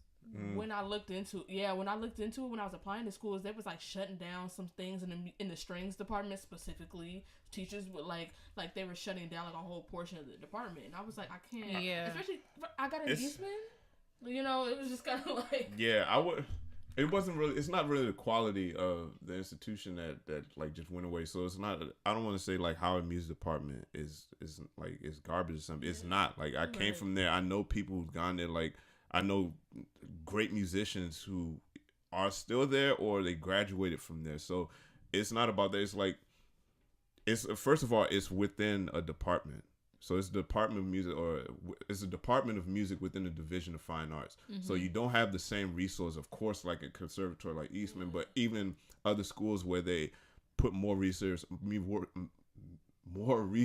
into the music department. Like a school of music. Like exactly. Illinois State University had a school of music. Yeah. And even if you take away from the school of music, like a lot of schools got departments of music. Like we never had somebody that was like, and this is true for a lot of HBCUs, and this is kind of why I wanted to get into theory professionally, is that you never had a actual theory professor, like someone who had a PhD. I was lucky enough to have composition teachers teaching theory that were very, very good at theory. They basically were theorists, that you can call them that. So I wouldn't be here today if they didn't like instill in me like how to write about music, how to talk about music in an intelligent way. I wouldn't be here without that. So they had, at the time, I haven't been there for a little bit as far as the faculty, but they had great professors there in every field, whether it was theory, whether it was performance, anything like that. They had those things there. Budget, I would say, like that's the one thing that was hurting them as far as being able, like if you can't give out scholarships, somebody else getting like a full ride to an institution that's like 10 times worse or something like that, they're not gonna feel inclined to say, oh, let me go to this great place called Howard. It's like, you know, the community college down the street is about to give me a bachelor's for free. Like I'm just gonna go there. So yeah, I think that's the one thing hurting them.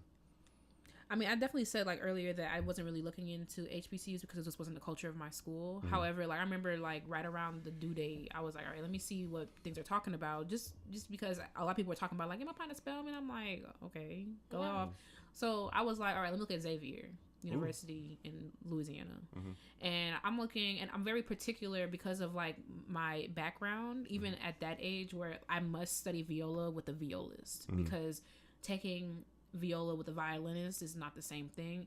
And a lot of these schools of music, I looked at Howard, I looked at Xavier. I mean, I never ended up applying, like I said, but like they have part-time violin / viola. I'm like, I'm not gonna, you know what I'm saying? Why wouldn't I just go to a school of music where I could study with a violist who is a violist who's full-time tenured faculty? Like that makes way more sense to me. Of course. So yeah, that's Gateway's Conservatory. Could you imagine? We would get nothing done. Gateway's Conservatory. First of all, because everybody up till 3 o'clock in the morning. Now we listen to the recording of our string quartet and we twerking. That would be one of the greatest things ever. I would say I was very fortunate to go to a place like Howard. Like I said, my freshman year at Howard, I didn't stay on campus. Like I was taking the metro to school back and forth. So I wasn't able to engage in that life as much. And I can't really say I regretted that. One, I saved a bunch of money by not doing that. But after that, after like a year of like getting acclimated to campus and stuff like that, like I said, my last 2 years, I started to like branch out and talk to a little bit more people and everything like that, and just become more engaged with the student life and campus life at Howard. I stayed on campus until I graduated. After that, from sophomore year till senior year, I stayed on campus. But yeah, it's a lot to offer there. It's just like any other institution. You just got to practice self-control when it comes to that stuff. I think I was more critical of people because I know people are going to look at us as black individuals a lot more closely. So you come out of a school like this and you go try to get a job or something like that, whether it's in the area or anything like that. it's a lot more scrutiny on you because they're already expecting you to be deficient. They're expecting you to fail. They're expecting you to be lazy in your studies and not really know that much, so they can write you off and say, well, this person doesn't know that much. I don't even have to say that they're black. They just don't know that much, so I don't have to hire them. So when I would see like peers doing some of that stuff, like, hey, I'm gonna skip class for the week so I can do a bunch of stuff for homecoming. It's like, yo, like, you can have fun, but I would rather like people actually just like, I don't know, be more engaged with the academics. I mean, it is college after all. Like, that's the first thing you're there for. But yeah, I was more critical because it's just like, I know people are wanting to see us fail, and I don't want to see that happen to anybody like us. So yeah. All right. So after you were done at Howard, you were teaching public school in DC, right? Not man.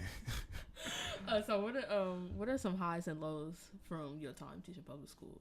All right, I'll start with the lows because it went from lows to highs. So I got my better that way. Yeah. So basically, I got my first job at middle school in DC, and I remember like I interviewed and everything like that, and they wanted me to teach like general music and choir. So I said, you know, I can teach choir. Like, I'm not that great of a singer, but you know, I can hear pitch well. Like, I mean, I could teach oral skills or something like that. So I get this job.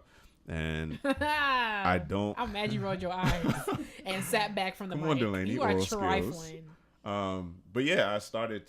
So I started teaching there, and we should get like the principal gave me some vague, you know, things about what the position entailed and everything like that. But I basically knew like that I was gonna be doing that. So like I remember I took a picture like the first day they had everybody's cards around and said like Richard Desinord, music teacher, and I was my first job and everything, and then I started asking about class size and everything like that because, you know, you teach in the hood, like, it's going to be, like, kind of crazy when it comes to that. So so I just wanted to get a roundabout figure. You know, I grew up in schools like that, so I understand, like, the dynamic of, like, the student body. I understand all that stuff, so I'm not walking in there blind. Right. A lot of time they say those bad kids and everything. I was one of those kids that they would consider, like, bad or something like that. Like, I wasn't, like, fighting a lot and all this other stuff, but I was one of those like so-called misbehaved kids. Let me not say so-called, sometimes it was misbehaved. So all right. But anyway, to make this short, I got the job the first day of school, like 15 minutes before the kids start coming in the room. The principal gives me the sheet, the class roster for the day, like all my classes, and the first period had 64 kids. So that's gonna be a hard no for me. So yeah, it said 64 kids on the roll, and I saw it, and I was just like, typo, y'all accidentally tripled. Because we were also on the 8A B-Day schedule, so somebody could have been like, oh, she just like maybe mix it up and put all the kids in one. That was I'd have been like, is this all of 6th grade? Or you know, I had an attitude problem when I taught public school, so I'd have been like, Jennifer, assistant principal, this ain't it. Nah, so she gave me the sheet, and I was looking at it, and I was like, wait, what? And at that point, like I said, this is 15 minutes before kids start walking in. Do? So I didn't, army of kids coming in, and you hear some rumbling from the distance. One person. The thing, I didn't even say this. The ground starts shaking. That scene with Simba in a thing on the wildebeest.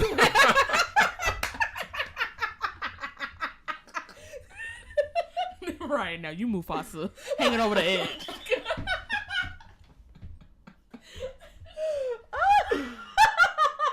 I think that's how it was. Yeah, Simba. He looking. He see all these freaking antelope coming to him. And what's that little horn in the score that go off? I was like, man. Exactly. That was first period bell. Oh my goodness, yo.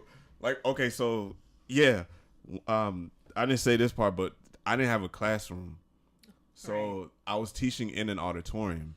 So that made it way worse. So when they start coming in, and I think there's like 7 doors to the auditorium. There's 3 in the back, and there's 4 behind me, like on the stage area. So those go out to side hallways, and the 2 in the middle of the stage, the gym is directly behind those doors. Yo. Not even a hallway. There's like, if you open the door, you're on the court. So like during the year, kids would like come in and out from other classes and stuff like that. I would try to put a divider. Sometimes they would like open the door, throw a ball out or something like that, just throw something, and it's just like no one ever like directly got in my face. Like nobody tried me like that, but it was still one of those things you just had to deal with. Like it was nuts. It was chaotic, and you trying to. So it was like it was no way for me to teach 64 kids like. And these, it was, I don't want to say, there wasn't that much structure as far as the day and everything like that. Not within my class, but like I tried to do that. But the kids, they basically saw it almost as like a joke. I'm just going to come in here. We're going to learn. This is a music teacher. It's like whatever. And that's how a lot of public schools are. Like the kids know, okay, I have to be standardized. I'm going to have a standardized test on music history. Math, history, writing, whatever. And they see like music, art, and all that other stuff as a joke. So you put them in a class with math, and it's like they know all their core classes, so-called core classes, are going to have like 20, 25 kids in it. And then they go to a music class, and everybody's running around, it's like 60, 70 kids in there. Right. They know they're not going to take it seriously. So it took me a while to, like, I spent basically most of that first year or the first part of the year on behavior stuff. And then half the period behavior stuff, half trying to teach. I just said, I'm not even going to teach choir anymore. I'm just going to teach theory. Like, I'm going to teach music history. I started teaching about, like, silent films, having to do, like, little project stuff. As much as I could do, it almost became, like, how long can I keep these kids, like, quiet? You know that game people play with their kids? Like, what's the quiet game when they're on a road trip or something like that? Like, I was just trying to think of ways to do that. And I don't know. After a while, I was just like, whatever, like I'm just gonna keep this like this. And the second half of the year I started to go to the music room, which was a mess. When I tell you, this thing was like a landfill. Like it was you couldn't walk in the room. Like there were instrument pieces. Like the year before, they told me that the music teacher had like quit before Labor Day, and kids like trashed the room while they were looking for a teacher. They destroyed the room. Like you saw lead pipes, the trumpets scattered everywhere. Like when I say you could not walk, like you couldn't walk around the room. It was so like messed up. So I started cleaning it up myself. Like every weekend I would come in and clean it up. I started writing letters to other schools in the district, other places, like even in Maryland. I got them to, I wrote some proposal, something like that, to get the Save the Music VH1 Foundation grant, a bunch of stuff. And long story short, from that year, doing that in the summer, I was able to get a bunch of volunteers. The district, like admin, public office, central office, they sent like some high schoolers down during the summer for summer work. They helped me clean it out. I guess they got some people to paint the room, everything like that. And we had like 150 brand new band instruments. Yo, okay, Mr. Desinord, savior of millions. And then after that, we had Desinord's opus. And we had like an actual band program. Like it was, and the year changed. We got a new principal come in there. I'm not gonna lie, I didn't get along with her, but there was a lot of stuff on my side of things that I didn't do right as far as just like coming at her about my concerns. There was some stuff that she didn't do right as far as like listening to concerns and things like that. Like after that year, that was one thing I had to realize, is that I was actually able to teach though. As much as we like butted heads, I was able to teach. And I even sent her an email like a couple years ago. I haven't taught in DC since 2014, and maybe 2016 I sent her an email and I was just like, as much as we butted heads, I was able to teach that year. Like, and I was very thankful for that. Like, kids were able to come in, they were able to play and everything like that. So that year was a chance. I remember a kid that would like, not even think twice about trying to curse me out the year before. The second year, I remember I was teaching, and he was an 8th grader at this point, and he came in and I was doing something, and some people were like whispering and talking in their seats and stuff. And then he said, "Shut up, Mr. Desinord trying to teach." And I looked back and I had to just stop, like, wait, what?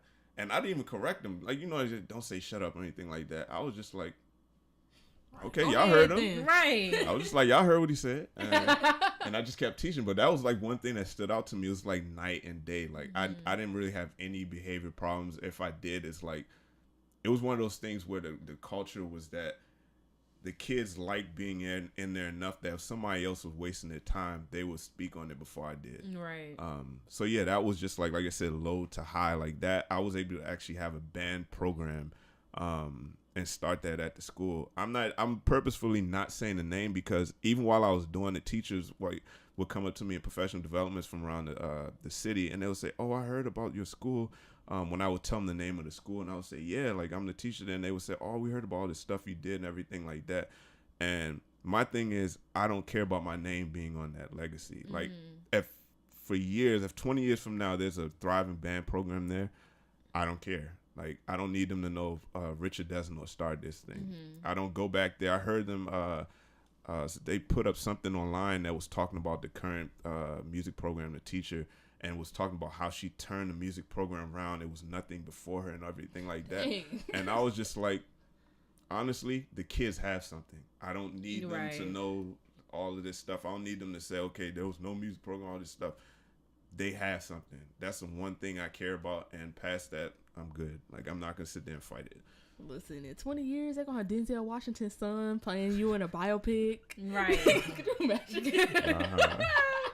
Yeah, I'm Richard. Eastside High Part 2. Music Too edition. bad. We just mind our own business now. Now a preview come up of a movie about Richard. I'll be pissed. Because when were you finna tell us? Never. All right, so let's get into a little bit more specific about music theory. Okay. So tell me the difference, like the main difference between studying music at a PWI, like you did your studies at Penn State, and now you're at Eastman. Yeah. And I would say I started music theory study at Howard. Howard doesn't have a music theory program, but I would say I started there. Okay, let's be specific then. Just explain the difference between your main difference between studying music theory at Howard, HBCU, versus PWI. Like, how is it different? Like, give me like one. I mean, one, those teachers at predominantly white institutions, those people were more steeped in the field of music theory. Like I said, it's a lot of HBCUs. I'm not sure if any have actual theory PhD professors there. I was fortunate enough to have teachers at Howard, Anthony Randolph, Schultz, Dr. Schultz, and Dr. O'Hea. Those are my theory teachers there, and they actually like taught theory. They were composition teachers, but they really like laid into me with the rules of music theory. And like I said, around junior year, they started to teach me how to write about it. And they tried to start like a music theory journal at Howard. And that is kind of unheard of. Like, you have something like that.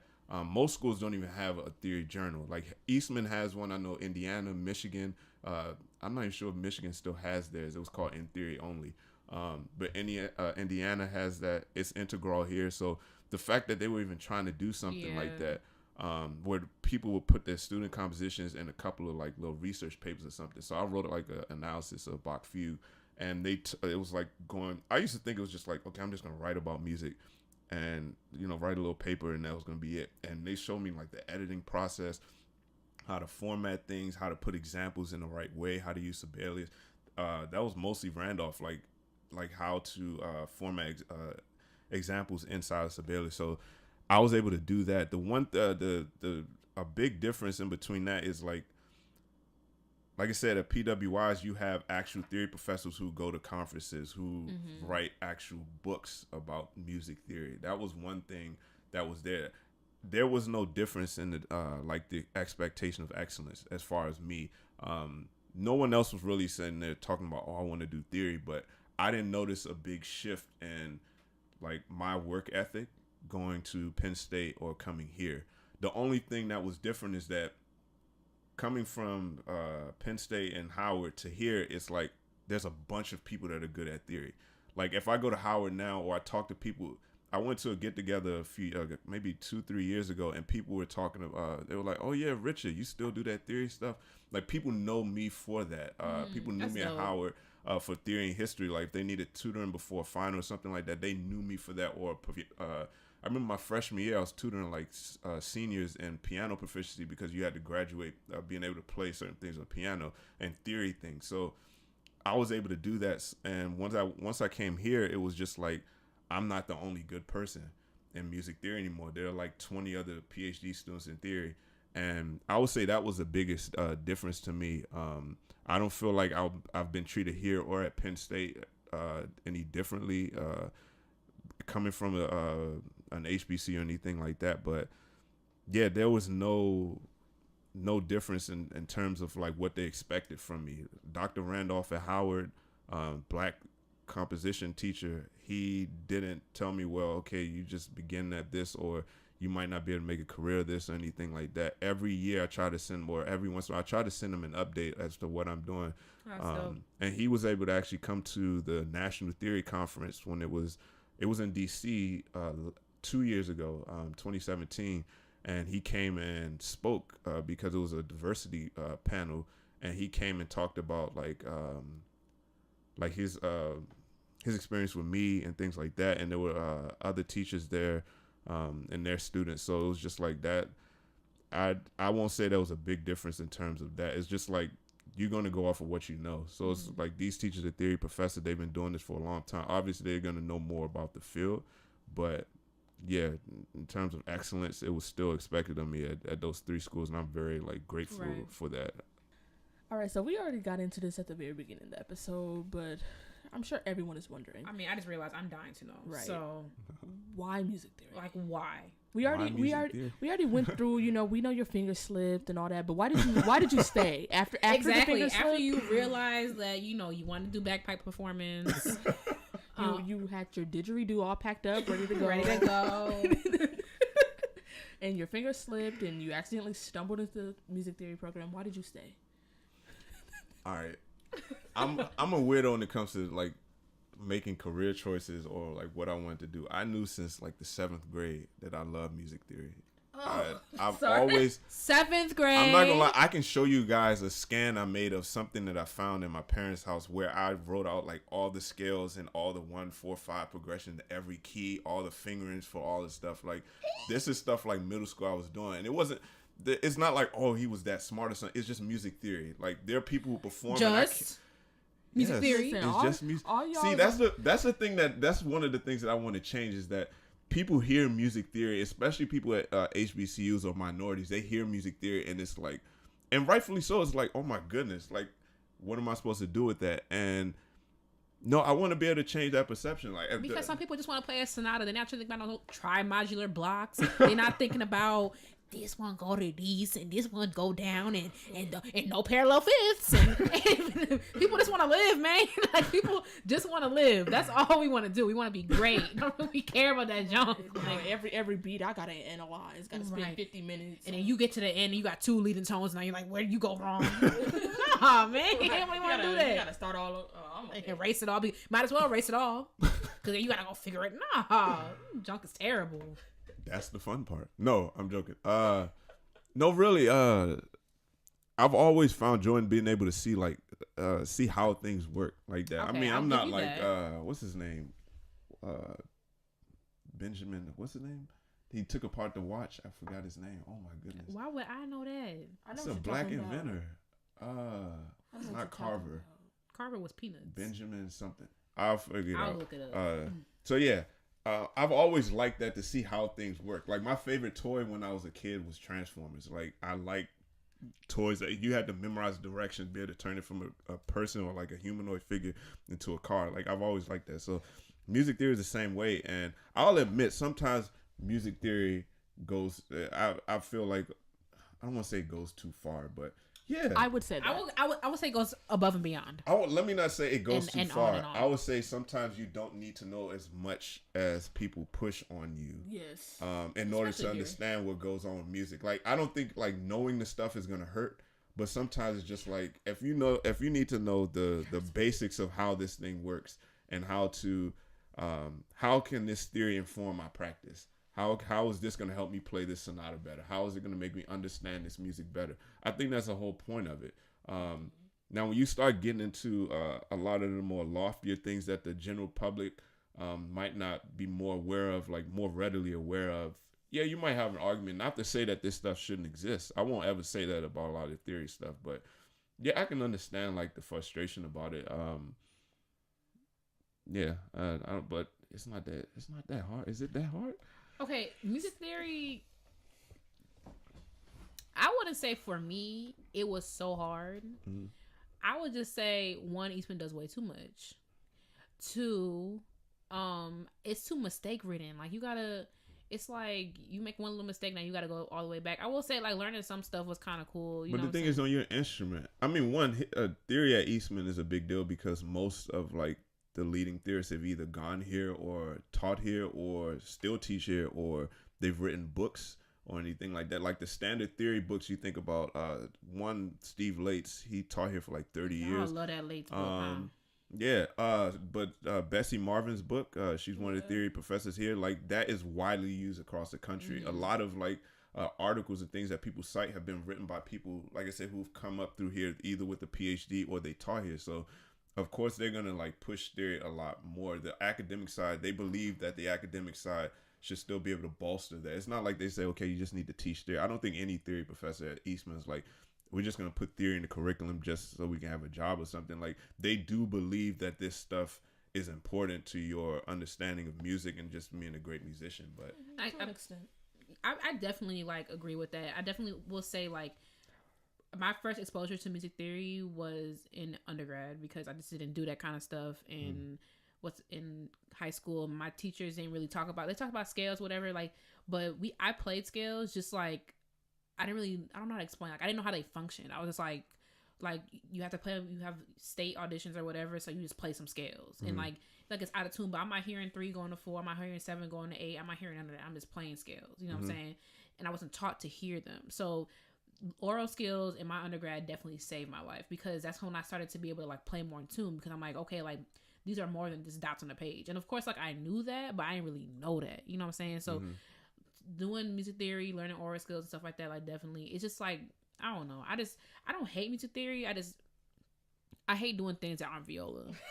I see Delanie's over there making happy faces. I'm just trying to figure that out. Listen, I don't hate music theory. I don't like oral skills. I don't like things that involve my ears because now y'all over here having me dictate. I don't be hearing sounds all that high. I don't know what none of that is. Meanwhile, the rest of us are hearing that and then in the back. Exactly, but how often do we do bass dictations in relation to or melodic dictations? We do melodic dictations way more often. Yeah. So if I'm doing a theory test and I got 3 melodic dictations and 1 bass dictation, I get everything right in bass dictation, I still fail the test. You know, this is the thing that and I don't care whether it's at the HBCU or PW or anything like that. I think the main thing that frustrates people about music theory is that, one, music theory, most of the stuff that you learn, or I think almost everything you learn, is within all the structures and all this stuff, the rules and everything. This stuff is at work in the music that you've been performing before you got to the theory program. Is going to be in that music after. So that's one thing people like have to come to realize. And then the second thing, or the main thing that I think people get frustrated about music theory is that you've been good at music, and this is something I tell my students too at the beginning of class each semester. You've been good at this thing called music for a long time, at least some years before you got into college. And then you've gotten like into like all state competitions, all county. You've done all this thing, won all these competitions, all this stuff. People are telling you you're a great musician. You've gotten into like Eastman, you got into Curtis, you got into you got into all these, you got all these acceptance letters, and it's like great. It's just further confirming your thought that I'm a great musician. And you get into a school and you're like, man, I'm gonna take these lessons, I'm gonna get into the New York Phil, and you do all this stuff, and it's like, good, I'm a good musician. And then all of a sudden you have to take this course that is describing the music your freshman year. You have to take this course that's describing the same music that you play. So you might have played like a Beethoven violin concerto or something like that your senior year in high school, and then your freshman year at Eastman, this shows up as an example in your theory homework.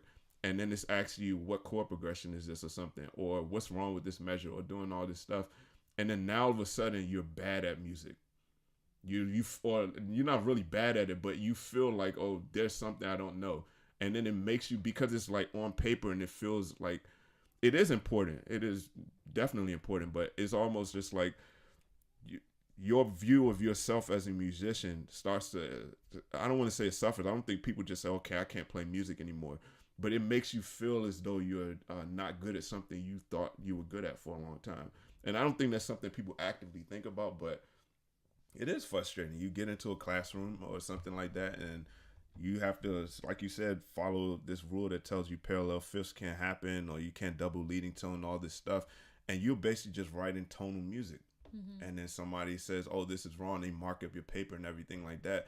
But then the next day, you and your lessons, killing some duets or killing a concerto or something like that. And it's like, how do I reconcile that? Like, I can't do this as well as I play my instrument.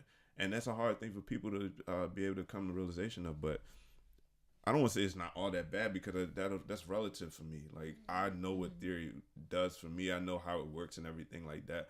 But I do understand when students are like, yo, like, this is like pissing me off. Like, I don't feel like doing this right now. So I think that's a conception that people need to be able to fight in the academy, no matter where it is. Like students and being able to join the two. Like, how often do you hear? And that's another thing. People don't hear about theory when they leave the classroom. Mm-hmm. So you get a private lesson. All that stuff you learned for 4 semesters, no one talks about it. Mm-hmm. Like your private lesson teacher just like, get this right. You got a recital coming up. And how often do they say, listen to this, like phrasing or something like you go over phrasing and everything like that, but they don't like, there's no like, no connect between what you do in the classroom and what you do in the private lesson. Oh, thank God, because my teacher would be looking at me like, sis, how you get this I think far? that would make it easier for people to understand. It's my assignments. You see my assignments, they be looking like the Japanese flag. Shut up. Look, my TAs be like, I'm running out of red ink, Dalanie. You owe me. I mean, the closest I get to analyzing music I play is Bach. And I haven't done that in a minute. Because, like, if I'm learning a prelude or whatever, I'll be like, all right, I could put some chord tones in here because I'm going to use the chord tones. Okay, you see how far I'm going. I'm going to look. I'm going to put some chords in there. I'm going to go through and analyze the whole thing so I could use those to help me phrase. You know, maybe if I could see like a certain chord, I'd be like, all right, I'm gonna shape it this way. You know, I haven't done it in a little minute, but imagine like if you went into a lesson and you guys like actually you actually went over all the stuff. Maybe not right away because your freshman year is like, oh, this is a B flat key signature. You're not gonna be able to use everything right away. But like imagine like your junior year or the end of your sophomore year, your teacher started to talk about that stuff, or in the middle of a rehearsal, your teacher, the conductor started asking you questions about music theory. Not real hard questions like this theorist discussed this and this art. I'm not talking about that, but just like in a general sense, like this chord, what does it make you feel like when it goes to this place? Why do you think the composer did something like this? Like quick things that even if they're not going to ask a question, they could just like explain on the spot. I think it will make theory more applicable. But if you're just doing it and it feels like I'm only doing this for a grade for 2.5 years, I see the frustration if you don't feel like it's like what's the value in doing it. But I mean, I think that's what Eastman does well, and they do better than other institutions, that they really push you to make those connections between the music that you're performing and the music that you go over in class, to be able to hear those connections. Like when I had a student last year run up to me and after class and show me that something that they're playing a recital, so, oh my God, Richard, this is a tonic expansion or something like that. I was like, what? So, I mean, that's great. I mean, yeah, after a while, it's like you can go too far with theory, like I said, but that wasn't something that I thought was too far, because the way she described it within those 5 minutes, she understood that it was tonic prolongation. She understood that, hey, I probably shouldn't break the phrasing here. She had like a debate with her teacher because to break the phrasing, it will break it in the middle of the expansion, something like that. So I was just like, go off, little sis. Yeah, so I was like, okay, like I'm good. If I did my job that way, or not me did my job, the theory did its job. It explained how to perform it. So yeah, she got her professor writing you up, right? Because you got her talking on her neck, right? Now you look in your portal, or your scholarship going. All right, so last couple questions. Tell us about being Black in classical music, specifically. You know, when I tell people like, yeah, I got a friend Richard, he's studying theory, PhD. Richard, and he's like, oh yeah, like where's he from? I'm like, DC, he Black. He's like, what? Like that's, to me, like it's such a huge deal. I mean, I know like whatever, you humble, whatever, that's nice, but like it's a huge deal that you're a Black man getting a PhD in music theory. So and you black too. And you black. And you not, never mind. Y'all know. Like Richard, trifling. So tell us about being Black in classical music, specifically being Black in this field, and any adversity or struggles you had. You talked a little bit about affording instruments, but let's get into like the theory stuff and stuff like that. Okay, so I never really noticed anything that was like amiss when I was coming up and really wanted to get into music theory. Like I said, when I was at Howard, there was no theory program or like anything like that. So I remember Dr. Randolph, he gave me the main theory journal, was the Music Theory Spectrum. He gave me a copy of it. It was a spring 2008 edition, and he gave it to me, and he was like, if you're really serious about this, you need to like go through and look at how they write it. And I saw it and I was like, yo, like, I'm not gonna lie, I didn't understand anything that was going on in there. It was just like, it was so much, it was so dense and everything. So that was something I noticed, but it wasn't just like, it stood out to me as something that like that was just impossible. I will admit at the time I thought like, yo, I can't do this. Like, I don't think this is something. So that was for years I didn't really try. And until I applied and I got into the program at Penn State. But even when I went there, they asked me, one of my professors, he asked me at the end of the year, Eric McKee, he asked me, he's a theory professor, he asked me how was my experience at Eastman, everything like that. Especially, and I think he wanted to know mainly as like a student of color, black student coming in through the program, because we don't really do stuff like this. Mm-hmm. How was it? And I told him, and I meant it, like, I never remember feeling like out of place at Penn State. And if you ever go to Penn State is, I think, like 70-75% white. I never remember. I noticed like being a student around campus, like I'll go to the gym, I'll go get something to eat, just being in State College. I noticed like, okay, I'm one of only like, I think it's Penn State was like 4% black when I was there, or at least the graduate program. So I noticed things like that. But within the department, even though I knew I was one of like few graduate students that were black, I never remember feeling like out of place. And that was one thing I was really thankful for. Even here at Eastman, I never experienced that. I never remember. Granted, I'm grown, so I'm not even worried about that. Right. At the certain point, you'd be like, psh. Exactly. Mm-hmm. Like, I'm not sitting there thinking about like, oh man, this person is like trying to say something about me. And that hasn't happened, but still, I'm not worried about that. It wasn't until I got to the theory conference and they did like the what is that? Like they went over like the number of members and all that stuff. And I think it was like over 1,000 members that were registered for the National Theory Society. And I want to say out of all those people, it was probably, I think it was less than 10 black people as a part of that. And I know for myself, I don't know how many, I think there's one theory professor that teaches at Baylor. It's a black guy. I'm not sure if he's a theory PhD, but as far as students right now in the field, black men, it's me, there's this guy at Yale, Clifton, I can't remember his last, I think it's Clifton Boyd. He's a student at Yale right now. You sound black. Boyd? He's black, yeah. So yeah, Clifton Boyd, and yeah, I can't think of any other black man. I think it's one, he was at like CUNY or something like that. So it's not a lot of us doing this. So where? CUNY. Oh. CUNY? Oh, is it CUNY? I should say it like that so you don't think they just saw CUNY. No, I thought you was calling him CUNY. Oh, no. Like, are you good? No. Oh, my goodness. No. Could you imagine? Yeah, man, he a coon. No, this kid, I don't even remember his name. Like I just remember him being there and then asked him, it's either CUNY or SUNY. But I remember it's a school in New York. Oh, it's probably SUNY. Yeah, so he, this light-skinned dude had like a fro kind of or something like that. I saw him. I don't know if he was trying to get into a PhD program or something, but that's the only one that's the only person that I saw that was like a PhD student that's black. And outside of that, even women, and I think it might be like a couple of other ones of us or something that I don't know right now, and then black women there, I don't know any professors, black women professors. I know one, she went to Eastman actually, 1984, she graduated, she did a dissertation with Coleridge Taylor, Jewel Taylor Thompson. She teaches, I think, history and choral music at SUNY. I'm not sure if she's still there, but as of a couple of years ago, she was there.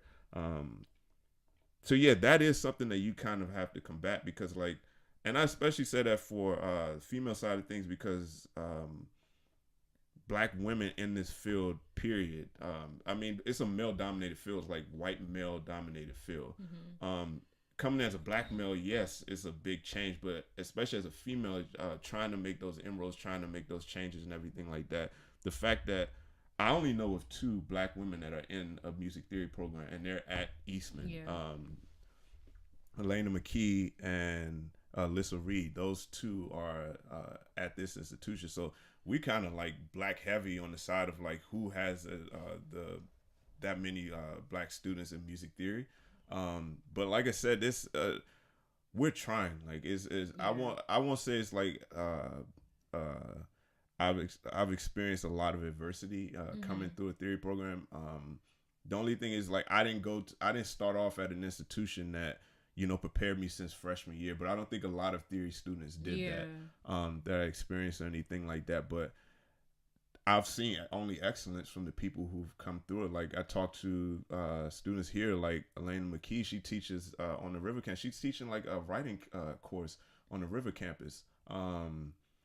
She teaches here. She teaches grad review here, the grad review theory. So, and those are courses that they only let you do after a while, like to really get your stuff into place. So it's not like they just let in anybody. Even like students like Lissa Reed, she's doing cognition research, like dumb smart about stuff related to how we process music, how we think about it. I can't remember what Clifton is doing at Yale. I don't think I've ever talked to him about research. I think we got in an argument once about Schenker or something. That's how I knew. That's what y'all arguing about. I need. It wasn't even an argument. That's the thing. It wasn't even. It was a debate. Like afterwards, we were like, "Oh, cool, yeah." That's how I knew I was kind of like stuck. Like that was right before I got into PhD programs. Got like my acceptance letters and everything. We were at the conference in 2015, and we were sitting there. It was like the little get together. People like drinking, everything like that. I don't know how we started. I don't even care about Schenker, but we started talking about it, and I was just like, oh, like maybe this is something I need to keep doing. So, yeah, I mean, you experience little stuff as a black student. Like when I was at Penn State, people thought I was an athlete or something like that. Yeah, you're gonna get microaggressions everywhere because like tired. Or you might be like, if I go into the fitness center or something like that, it's like, oh, you must be on the basketball team or something like that, or oh, you a vocalist. Yeah, something like that. I love that one. Exactly. Or if I went to when I've been here, I don't remember anybody saying that, but of course no one would say that Eastman because there's no sports team here. But I think the most I ever got, like my first year here, I would get stopped. Like if I tried to come in, like I remember like 3 different times I would get stopped coming into the building. And this was like to see my theory students perform because, like I said, music theory isn't just a classroom. So I would always ask them, "Hey, when's your recital?" Something like that. And one day I was coming in and I went to try to go to Kilbourne, and they stopped me and was like, "Hey, everybody's walking in like from the public," and then they stopped me and was like, "Hey, can I help you?" And I was like, "Wait, what?" I'm like, in my head I'm thinking I teach theory here, but I gotta remember like at that time like I was going like a year without shaving or cutting my hair. But still, that shouldn't have been a thing because students here do that. Exactly. Like other students, white students here do that, so that shouldn't have been a big deal. Right. And also other things. To them. Yeah, exactly. I just saw somebody with their feet on the table in the lap. I said, I must move out of this building. People eat on this. Students at Eastman. You got athletes. College is not that hard. Yeah. Like it's not that hard to the point that like yo hygiene goes. I don't care how hard college got. Like daily showers. That's the thing. It's not even hard. It's like that's easy. It's like, oh, I'm just having fun, so I'm gonna just do that. But anyway, yeah, that was something I remember. And like one day I was going in, and then you swiping the IDs. This was before they got all those extra security in the building. The TSA? TSA? No, TSA. That's what you call it? TSA? I was late to class. I had to find my ID. For real? Yes. And take your shoes off. Go through the scanner. Right. You gotta go like this. Get your hair pat down. Get my hair pat down. Yeah. Yeah, this was before all this. This was like 2 years ago. So I was coming in, and then I was like, as students, one person swipe, a bunch of people go in. Yeah. So I'm like the last one in line going in, and security guy, he came out, saw everybody walking in, and he did a double take, and then he was like, "Can I see your ID?" Then I asked like the 5 other people that went through, and I was just like, at this point, I can't keep like arguing or something like that. It was only one time, the last time that happened, I was going to a concert and that happened. And then I kind of like bucked and I said something back or whatever. And then he realized like, oh, like I messed up. And he didn't say anything back and he just went on about his business. But I mean, most of the time it's like the only thing that bothers me about stuff like that happening is one, I don't think it reflects Eastman as a whole. Like, yeah, I wouldn't say that. Yeah, I don't think it reflects Eastman at all like that. But on top of that, or the thing that, not on top of it, the one thing that does bother me about something like that is if that happens to a student that couldn't handle something like that, like you got a freshman and they've never been in an environment where they were around people other than black people. Like I went 26 years with only being around black people. Luckily, I was able to work with other students and stuff like that in different districts through all state or something. But I was always like in like a black environment, not just like, oh, black people have, I mean like for real. And that was one thing I was fortunate of. Like I was able to at least have years of being grown, being in the real world to at least, give me that buffer between going to back to school. But somebody who just goes straight through is high school, they do all this stuff and they get in the East and it's like, yeah. And then somebody come out and they be, call police on you or something like that, or they stop you or something, and they like hassle you. Like that's the thing that I'm worried about. Something like that happen, but that could happen anywhere. So like I said, that doesn't reflect badly on Eastman or anything like that. It's just like it's one of those things they just got to teach people. There's people like me are gonna start being in. I don't know if they're gonna be in theory, but they're gonna be more people that look like us in music programs. Like period. And that's one of the points of this podcast is be able to say like we're here and we're not going anywhere. So.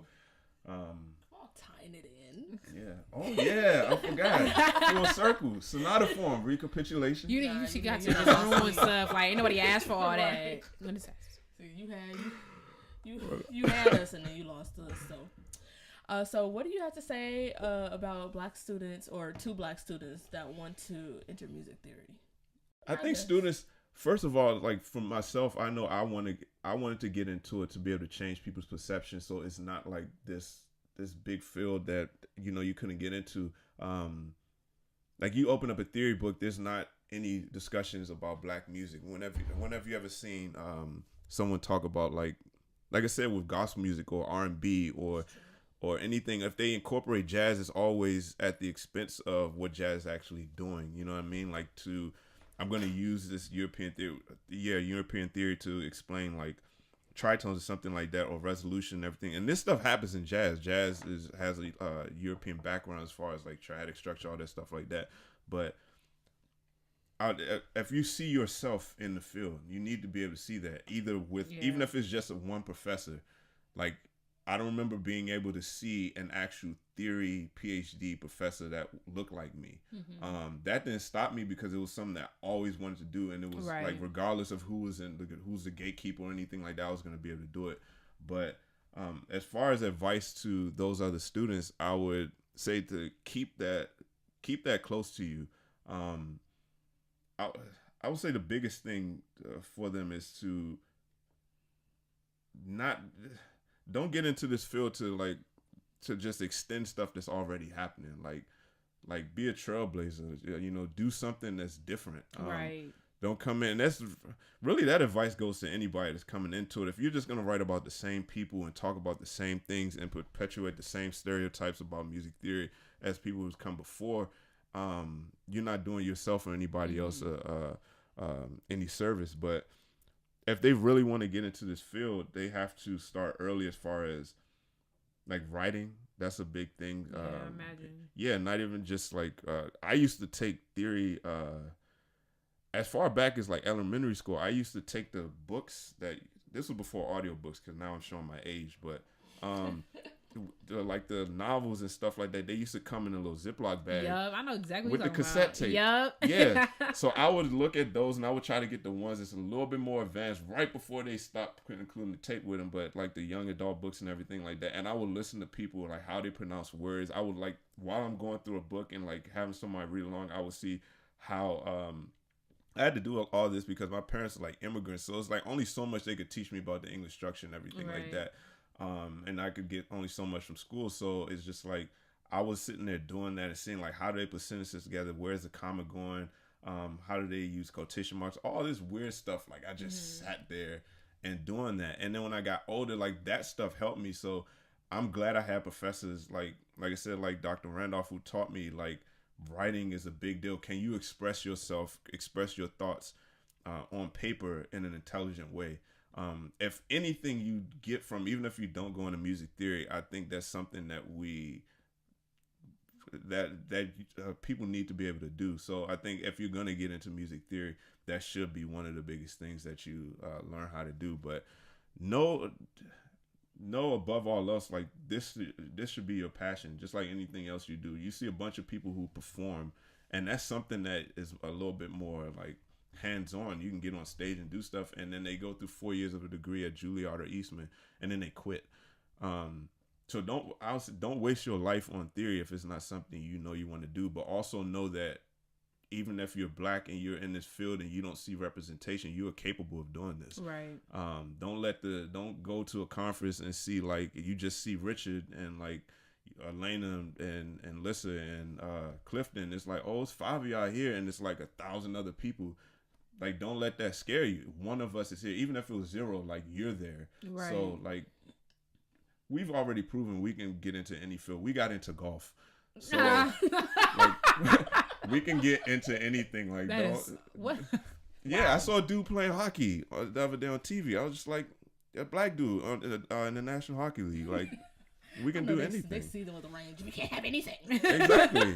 So no, like, you might have to try harder to get access, and I think that's something that people try to fight for in diversity, because a lot of times they just talk about, well, we need to be more diverse. We need to talk about all this. That's great, and that's something you need to do. But accessibility is a big thing too. Like, you need to be able to branch out, and we as like people in institutions like this, we need to be able to make those inroads with other institutions, to be able to say, even if it's not to make theory majors out of people, just to be able to say, hey, this thing is not as scary as you thought. Right. So hopefully I can steer people in the right direction with that sort of advice. But yeah, I don't know.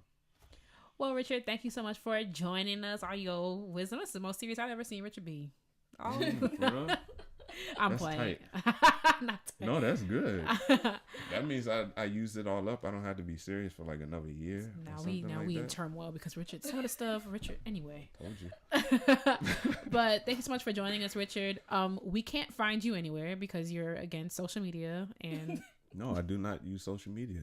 I don't know why people use it. So. Freaking Richard, his picture on his email is a duck. Like, you were just annoying. However, oh yeah, no, he has a top hat, so he's a professional of some sort. So y'all see what we dealing with? Like, this is just a tip of the iceberg. You forgot the top hat, so. And doesn't he have like a thing? Oh, he has a monocle. Monocle. He has a monocle too. Oh, he's smart. He's smart. But that's my only online presence is my email. So. However, we will link his. What are we gonna link? We'll link. He's on the Eastman website. His bio is on the Eastman website. No, it's not. I thought it's on the theory website now. It's on there. It's just no picture. Because I remember scrolling and seeing everybody. They got a picture. They got this long bio, and then it just says Richard Desinord. But I remember I was fighting to keep that off, to keep even my name off. But I was just like, if I'm really like serious about people knowing that we exist, I can't just like. It wasn't like I was hiding. It's just like, y'all already know I don't want an online presence. I don't. Yeah. Yeah. It's not like I joke about social media. I don't find it to really be like this evil thing. I think people can use it in the right way. Like, you guys are doing your thing through this, and social media is a big part of that. So I won't fight against that. It's just like, for what? So you have a picture up there now. Yeah, there's a picture up there. Oh, shucks. And it's a little bio. So that's why I was like, link what? Because last time I checked, it wasn't nothing up there. No, they just put it up like the middle of last semester, I think. Oh, okay. Oh, shoot. Oh, there's another picture when you Google Richard, because I Googled him and there was only that one. Now this, okay. Yeah, that's the one that he took that with when he did a little photo. I can't even find it now. I gotta be. Come on. Oh, current students. Yeah, it's up there. I just wanna. Wait, I just got to see this for myself. Now I want to make sure people knew, like, okay, like, there's a student from an HBCU at an institution like this. He's annoying. He enjoys smiling in his spare time. We're not linking this. There's no point. You did not put that. It's right. What? We are moving on. All right, y'all. It's time for Black Excellence, where we hype you up, gas you up, and give you your props, because there's room for everybody at the top. Who you got, Dalanie? Okay, wordsmith. Girl. Okay, so this week for Black Excellence, I'm highlighting our friends, Marcus Jefferson and Jonathan Rhodes. Hey, y'all. The reason why is because, so we recently had this recital for Black History Month. It was all Black composers and lots of Black musicians here at Eastman. And Marcus and Jonathan had no regard for my edges. Not one. I'm so tired of y'all talented Black people that just have no regard. My edges are melting, singe. You know how like in cartoons, when you get too close to a fire, your eyebrows singe off. My edges, I'm getting a dustpan, embarrassed, trying to sweep up my stuff, and y'all just be like, woo! Like, it's just not. They're singers, by the way, so that makes sense. It's just like, or Adrian. When I taught for Mr. Taylor this week, and he did a lesson, and now I'm scrambling trying to figure, okay, what am I gonna say to him? Because like he's like, a lot of the stuff is polished already. He's just like, he's about to record for stuff. I'm like, what am I gonna say to him? Right. When Marcus and Jonathan was singing, I was like, what are your teachers teaching you? what? Exactly. What? He could what? Like, I just don't get it. I remember Marcus went to do auditions. He was so tired of me because I was like, so you went to the school to audition for faculty? You doing your interview for dean? Or a guest artist series? And he's like, what are you talking? I'm like, because what further can anyone... What are they teaching you? I mean, why go back and forth and just... you know, like, why would you just go tit for tat with your teacher? Right. I mean, are you guys doing this as like a peer review? Or... I mean, I guess, you know, it kind of led to this sing duets with your teacher for 2 years. Right. So on the recital, they sang this duet, Sometimes I Feel Like a Motherless Child by Henry T. Burleigh. And I tell you, I've been watching this video. It's on YouTube and I'm going to link it and everything. But when I say I've been watching this video over and over again, because when they, I'll be like, yes. And at the end, it's, and me and Rayvon were in there like, it was almost a church moment. I was like, if y'all don't sing down. For real. I was like, listen, y'all better. Y'all better sing. I just could not. I was just, let me tell you what I did. So basically when I put the videos on YouTube, I sent everybody an email letting you know, like, oh, here's your video, whatever. So I was being extra in everybody's email inbox, of course, because I'm me. Because why not? What's wrong with being extra? Exactly. So I emailed them in all caps. I was like, warning, this video may send your edges off beyond repair. I mean, I think that's a fair warning. I mean, because you know what? It's wintertime, you know what? So your edges are already subjected to being brittle. You know, the cold and your natural hair or permed hair, doesn't really matter. It's susceptible to breakage. So now here you go. You've been moisturizing. You've been using your Jamaican castor oil. You've been deep conditioning weekly. And you go to a concert with Jonathan and Marcus just to find what you thought were your cared for edges on the seat next to you. And now what? I just feel like you must give warnings. I feel like we're teetering with like criminal activity because I feel like you must. Now you think they got confetti coming from the ceilings? Nope, it's your edges. Nope, your edges. Your 4C hairs on the seat. Well, thanks to Marcus and Jonathan. Thanks. Thanks for being Black and excellent. We really appreciate it. No. But man, they're just amazing. Right. I can't wait. Y'all, you guys must see this video. Like, I mean, be careful because you've been warned. Tie your edges down. Oh, that's a good tip. Right. Actually, you might want to lay them down with some cement. Because got to be Lou not gonna help you, baby girl. Or baby boy. Not. Doesn't matter. Now you looking like the Jeffersons.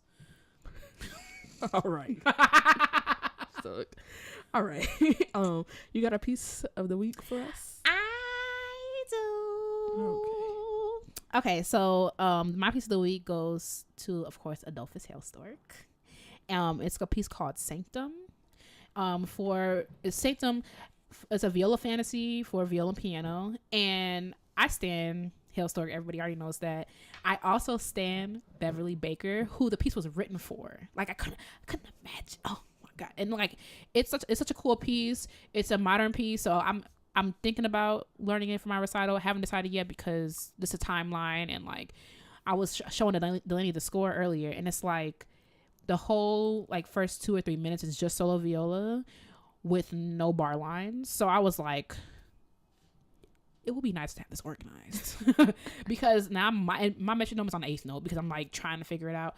But it's an absolutely gorgeous piece. I'm definitely gonna link the Spotify record, and Beverly did a whole bunch of recordings of a lot of Hailstork's music. He did a lot of chamber music, and like he's just out here. Love this piece though. It's really cool. It got all type of weird stuff. A lot of things that's indicative of Hailstork. Hailstork to me is like lots of runs, lots of chromaticism, but structure. Mm-hmm. I like structure. We'll talk about that in a later episode. Mm-hmm. So yeah, definitely check out this piece. It'll be linked, and then check out also another album that she did a whole bunch of other things, other chamber music, not things, other works by Hailstork. So yeah. Thank you for listening to Classically Black Podcast. Don't forget to follow us on social media at Classically Black Podcast.